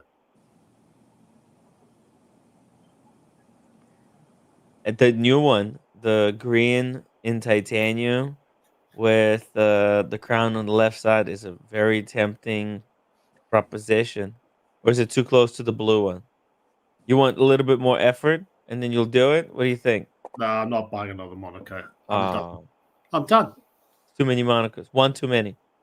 Too many, I think. If you have to get rid of. Have you decided which ones you're going to sell? Yeah. If my heart stops, I'm done. To answer Danny's question, I'm really struggling with which one to get rid of, because if you want to be a classic person, you would keep the Steve McQueen. My wife quite likes the Dark Lord. Malthred quite likes the turquoise skeleton one. They're all sort of for different. I mean, I think maybe the Dark Lord, because that was the first one I kept, is the one I'll probably keep. It's got a little bit of modern design, but also it harks back to the original Dark Lord from 1974. The only reason why I want to diversify the collection a little bit is because Sean knows that I have got a really soft spot for the Carrera, and for the right Carrera, and I would like to get rid of some of the Monacos so I can diversify a little bit and have something different. Cool. Really cool. Sean, nice. you still got your reverse Panda, have you? Who, me? Yeah, you. The Oh, Carrera. yes, I do. Yeah. I love it. Yeah. As a matter of fact, I should have worn it today. I'm driving my Carrera, so I should have worn my Carrera. Oh. Hey guys, did you guys see the video European watch company posted a couple of nights ago? I never knew that they had the two of them would do these review of some of the watches that they had. They had some nice, unusual pieces that they were reviewing, and there was this gorgeous Breguet tourbillon. It was so nice. It was not over the top, and anyways, if you haven't watched it, watch it. They did a really good job, and two of them they really complement each other, and it's really interesting. These are watches that they have, and they're ready for sale, and typically some of them weren't even posted on their website. And I actually checked their website, and that watch was not out there posted yet, so I'm gonna check it out. But I don't know what it is lately. Aside from the FP Journe that I'm still waiting to get, which I probably would never get. But you know, they haven't called me. They haven't asked me if I'm still interested or not. But I'm really gravitated more to buy Breguets or Vacheron, these two brands. There isn't much out there that really interests me except these two. Right. Yeah. You and I are like brothers from another mother, because that's exactly my same taste. Yeah, it's amazing. It's amazing. You know, it's just The very cool thing, yeah. Sean, the really cool thing about getting a Breguet tourbillon is that Breguet invented the tourbillon. Exactly. So you're getting a tourbillon from the right brand. This would be a really cool pickup. So that's the video that Sean's talking about? Yeah. Okay. I don't know if I've ever seen that particular Breguet. Hey, there's probably only a handful of these in the world. Oh, maybe like 100 or whatever. Breguet doesn't make many watches. Oh, you got the image up. I found putting it. gas in my car. Oh, cool. And you know, Yeah. if at first you're like, okay, boring, watch this and that, but the beauty of it is in its simplicity. You know, and look at the size of that tourbillon. First of all, it's gorgeous, and you got the dial, and it's just everything is so clean. And I think it's a 38 mil, if I'm not mistaken, or maybe 37. So it's not huge, but it's just such a beautiful, beautiful watch. Yeah, it is. Yeah. You know, it looks a little bit like the Remy Cool watch. Let me show you this. This is the independent watchmaker from France. As you can see, it's very traditional, like very old school Breguet. Almost the movement looks like a pocket watch kind of style. Old world, and there's the Manny. back. Yeah. Manny, you're gonna be in LA. Are you gonna be bringing any of your Breguets? The Marine. Yeah, I'm gonna wear the Marine. Okay, Nice. because I think we're gonna run into the president of Breguet North America. I'll introduce you to him. He's a really cool guy. Wow. Okay. So Cool. so wear it with you. Yeah. I had intended to wear the Marine. Cool. Nice. I want to play with the Marine as well. Check it out because it's such a great watch. It's a diver from almost like a horology brand. Yeah. With like Breguet is on the level up there with the Patek. Oh, it is. No, it's quality. absolutely. It is. Yeah. Absolutely. They're not in Holy Trinity because they're not Swiss. Well, that's But- there's a reason for the Holy Trinity. They are Swiss made. They're Swiss made, but originally they're from Yeah, they're pretty much like FP Journe. They're French design, Swiss made. Right. And Is that why they're not in the Holy Trinity, or is it because they're not in the? No, I don't. Veshpro is not independent. Yeah. I don't think so. It's just that. Mhm. Quite frankly, I think in the 40s, 50s, 60s, 70s, and 80s, I think Vacheron, AP, and Patek were the ones that everybody was talking about. Right. Look, Mm. Breguet changed hands, and till Right. till Swatch, Mr. Hayek picked it up, and he hasn't Right. he hasn't really marketed them.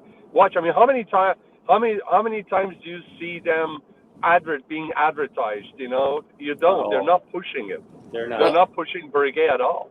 They're not. But I think there's this sort of the qualification, the unwritten rule, and I could be wrong. This is my conjecture for the Holy Trinity, which could have been the Four Musketeers, including Lange Saunier, is that it's these companies started so many hundred years ago, and they were the first real traditional watchmakers that stayed in existence from A to Z. But Lange Saunier was cut short by the Second World War. I think they were broken up, and they didn't function until someone else picked up the reins.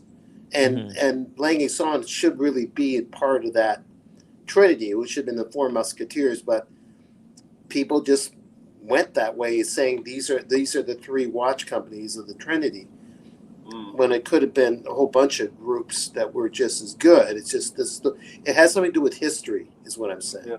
That they stayed together as a company from so many hundred years ago to the present, and it's not Lange Saunier's fault that they were broken up. It was politics.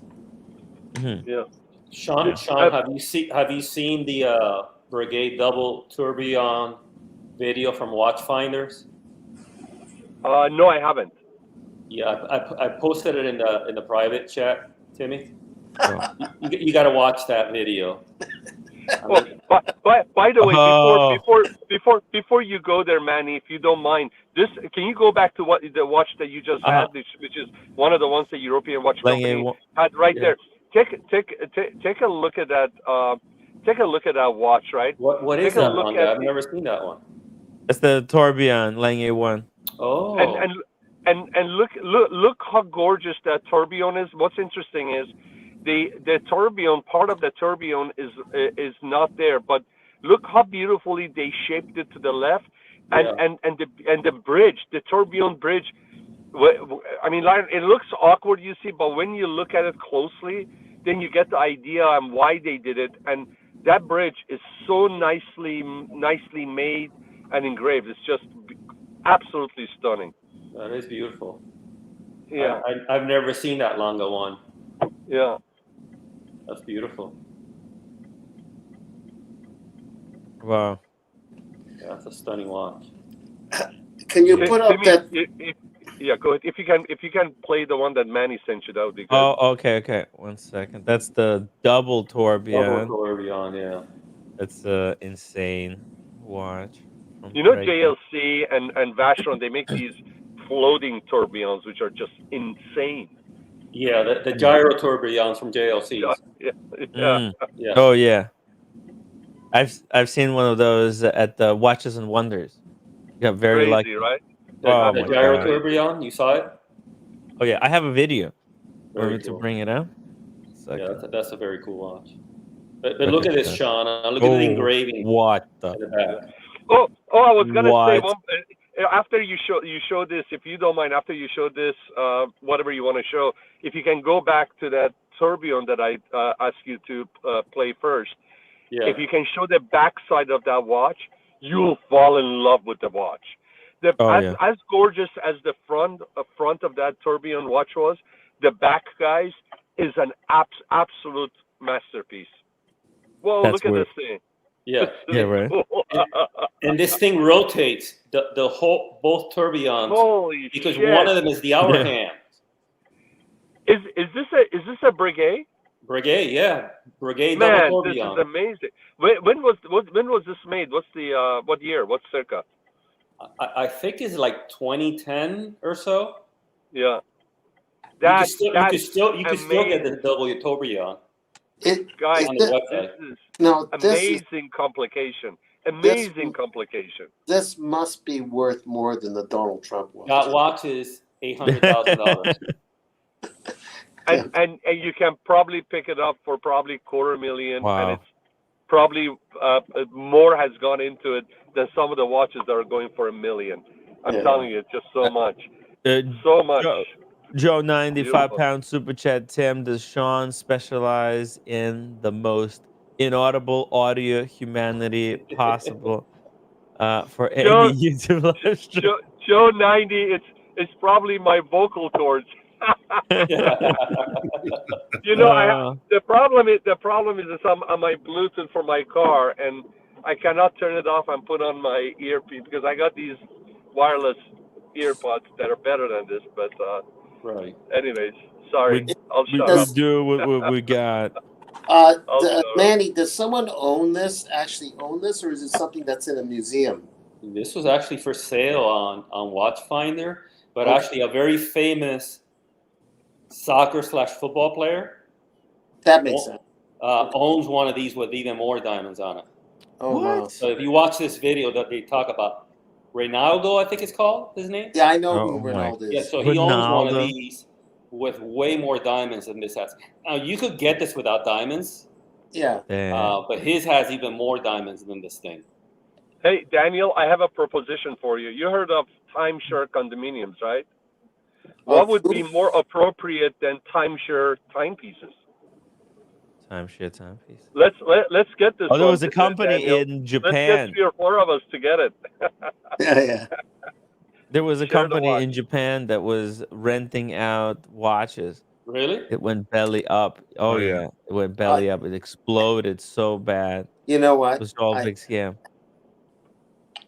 Yeah, like I have this habit. Don't tell anyone, okay? Can you keep it a secret, everybody? Okay. Nobody's watching. I lose almost everything I get. No. Yeah. Maybe let the sister keep the watch. Yeah. A little bit longer. Yeah. It's safe at her place. Even she can't find it. That's right. You remember it.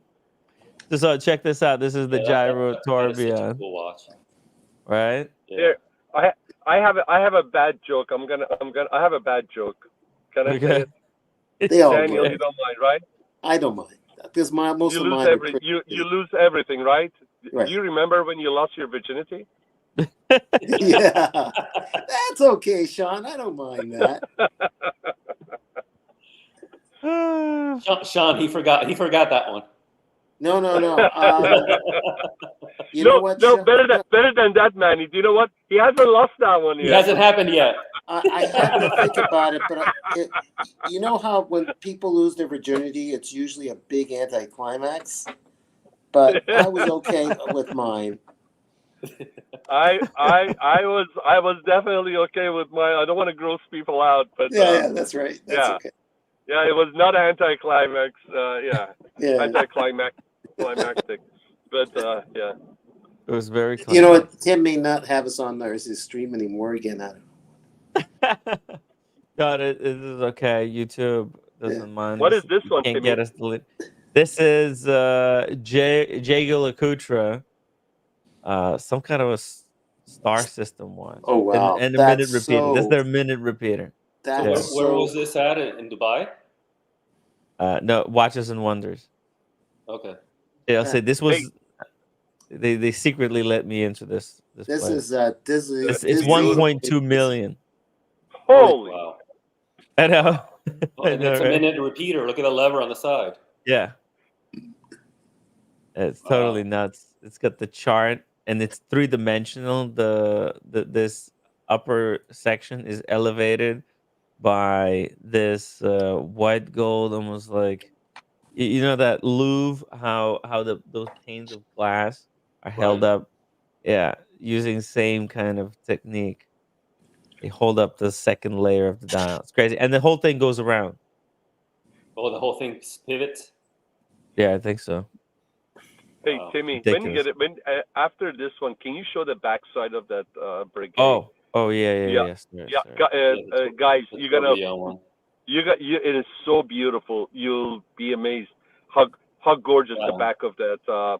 Not this one, the other one. Yeah, back up the video. Yeah, back of this one. Yeah, back it up. Yeah, it's just amazingly gorgeous. It's gonna be here. Let's see what the back of that one looks like. It's not the back of this Yeah. one. You meant It's the back. hand that one. engraved. Look, Oh, it's so beautiful. Let me see the back. it is. There's And so much work. Wait. Yeah. Reggae. Just so tastefully done. Mm-hmm. This is probably better than the. Look at it. What's that brand that Louis Vuitton bought? Look at the back of this thing. Okay. Yeah. And all of that's hand engraved too. Yeah. Oh, it's all hand engraved and it's all gold. Yeah. Yeah. Very FP Journe, right? Yes. Oh, maybe. Very FP Journe. Was FP Journe the first one to do movement out of solid gold, or was it something that he I'm not sure. followed? I'm not sure. Interesting, because Look how gorgeous that is. That is beautiful. Guys, upvote for the Breguet. It's probably the best value for money watch on the market right now. There's a really great market value. There's really no appreciation for this. But wait a minute. These very Mm-hmm. expensive pieces, sorry, Sean, do hold their value during these trying times, don't they, Tim? No, they don't. Oh, they don't. No, they don't. And these and then the thing is, you can get these pieces for probably 40%, 35% if they're pre-owned of what they were going brand new. It has nothing to do with the quality of the watch or anything like that. It just has to do with demand, right? People don't know, so you pick it up and you got an amazing piece of. That's what's so exciting about it, right? Yes. You're not following the herd, and you're going to pick up something that's so much more special than the rest of these watches, right? I mean, seriously, you take a 5711, right? You take a 5711. It's a watch that's $30,000 MSRP, and you're paying close to $100,000, and then you're picking up a watch here that's over $100,000. You're probably going to pick it up for $40,000 or $50,000, half of what a 5711 goes for, and look how much more it has gone into it, right? It's not run of the mill. It's not a stainless steel. It's all handmade, and you get a special piece, right? And you're not just one of many that has the same watch, right? Exactly. And it's a great kind of sign of a really collector who respects history, because at Breguet, if you're gonna get a tourbillon, every collector probably out there strives to at some point having a tourbillon in the watch collection, because minute repeater, it's not. No, you can take it or leave it. A lot of people want. No! Time out. Yeah. When it comes to quality, when it comes to movement, I mean, complications, you put the minute repeater on top. Tourbillon is a useless feature, and now so many people have made them. But a minute repeater, that's why minute repeaters demand so much money. In my opinion, it's at the top of the complications. I'll take listen, I don't have a minute repeater. I never desired to have a minute repeater, but because of the way this thing looks, and the problem with minute repeaters are typically they try to make the watch too complicated when they make a minute repeater. They try very hard to over-impress you. This thing, it does not try to over-impress you. It is what it is. Right. It's a great piece. It's simple. The simplicity, I think, is it's allure for me, right? But when it comes to minute repeater, Timmy, nothing's like a minute repeater. That is, to me, humble opinion, is at the very top. Sorry about that. And you never wanted a minute repeater. You just respect it, right? Yeah. Sean never wanted a minute repeater. I never wanted a sister-in-law. No, I would love to have a minute repeater. That's something that I would want to have a minute repeater. But tourbillon, I never cared for tourbillon. But this one just looks great. It's just a beautiful piece. Yeah. And there are obviously other. By the way, Manny, thank you so much for the $10 super chat. Watch community, please don't forget to upvote. Thank you so much for the reminder. Really appreciate the super chat as well. There's so many of these Breguets, and the way they do dials, some of these other mini beaters. Look at this one. This is I'm not even sure what this one shows, but obviously power reserve and maybe a 24-hour retrograde. Oh yeah, that's right. Tourbillon. Well, look at that guilloche on the dial. It's just incredible. It's beautiful. So much work. Isn't that beautiful? It's beautiful. And the hands, guys. I mean, look at that. Look at the hands. They're so graceful. I mean, it's just amazing. Yeah, that was one of the main things that drove me to the brand, to Breguet, was those beautiful dials, guilloche dials. Hey guys, I'm down to 4%, and this the StreamYard just sucks up the juice out of the phone. Before I got off, I just want to say, hey Timmy, thank you so much for having me. Tomorrow we're invited to a brunch at a friend's house, Shima's friend's house. Well, I think I'll be done by afternoon, so hopefully we'll do our whiskey and cigars. Hopefully Manny, Daniel, and the rest of the gang going to be able to jump on. And then let's do the pairing of fragrance and the watches. Sounds good. Sounds like a plan. Yep. We'll see. Well, we'll do that. Right? Daniel finally got a fragrance of his own. He can participate. That's right. But I might be at Headstand Workshop. We'll see. Oh, is Kojak still on, by the way? Yeah, Kojak. Oh, Kojak, you too. Join us, man. I didn't see you. I didn't hear you. Try to join us tomorrow, Kojak. Yeah, we'll do. Yeah, try to. Yeah. Yeah. And then, by the way, Kojak, if you see Maltra again, send him my best. How's he doing? Is the right? Yeah. I think they had the funeral last week. I think so. Oh wow. Yeah. So finally happened. So he's all right. He's getting on with life. Is someone in his family? I guess I didn't know anything. Okay. Yeah, his mother passed away. Oh, okay. Yeah. All right, brothers. Oh, Tim, I'm going to go too. All right, Sean. Yeah, I'll see you tomorrow. It's we're good actually here. I think we can wrap it up. It's a good show. I don't want to go too late today because tomorrow we can go overtime and just spend the rest of the time hugging roommate. Yeah, I got stuff to organize over here. Okay. So yeah, it's a good show today. All right. Play that outro music. Okay. Guys, upload the stream before you leave. Big shout out to Catfish, Manny, Kojak, and Sean. I just want to say one piece of bad news. I don't want to go out with too bad news, but I'm sorry, guys. Is the diamond not real? I just found out there was a chip at the end here. How frustrating. Oh no. It's inauthentic. Oh no. It's not a real fake diamond. It's a fake diamond. Okay. Okay, guys. Okay, guys. Hey, we got Double D said he'll bring his lube with fragrances. Learned it. Double D. Yeah. Double D, join us tomorrow, man. You're the reigning champ of the ash. The cigar ash, man. You need to join us tomorrow, man. Unbeaten. Nobody can take him down, the king of the ash. Let's see if a lot of people will try to take him on, but let's see. Maybe he can extend his lead. Anyways. No, he's the John Holmes of our cigar group. He has the longest ash. Double D can only compete against Double D. Okay. All right. And then bring your watches too, Double D. We want to see your watches, man. Your beautiful new pickups. So bring those too. Okay. Bye-bye. All right, guys. All right, guys.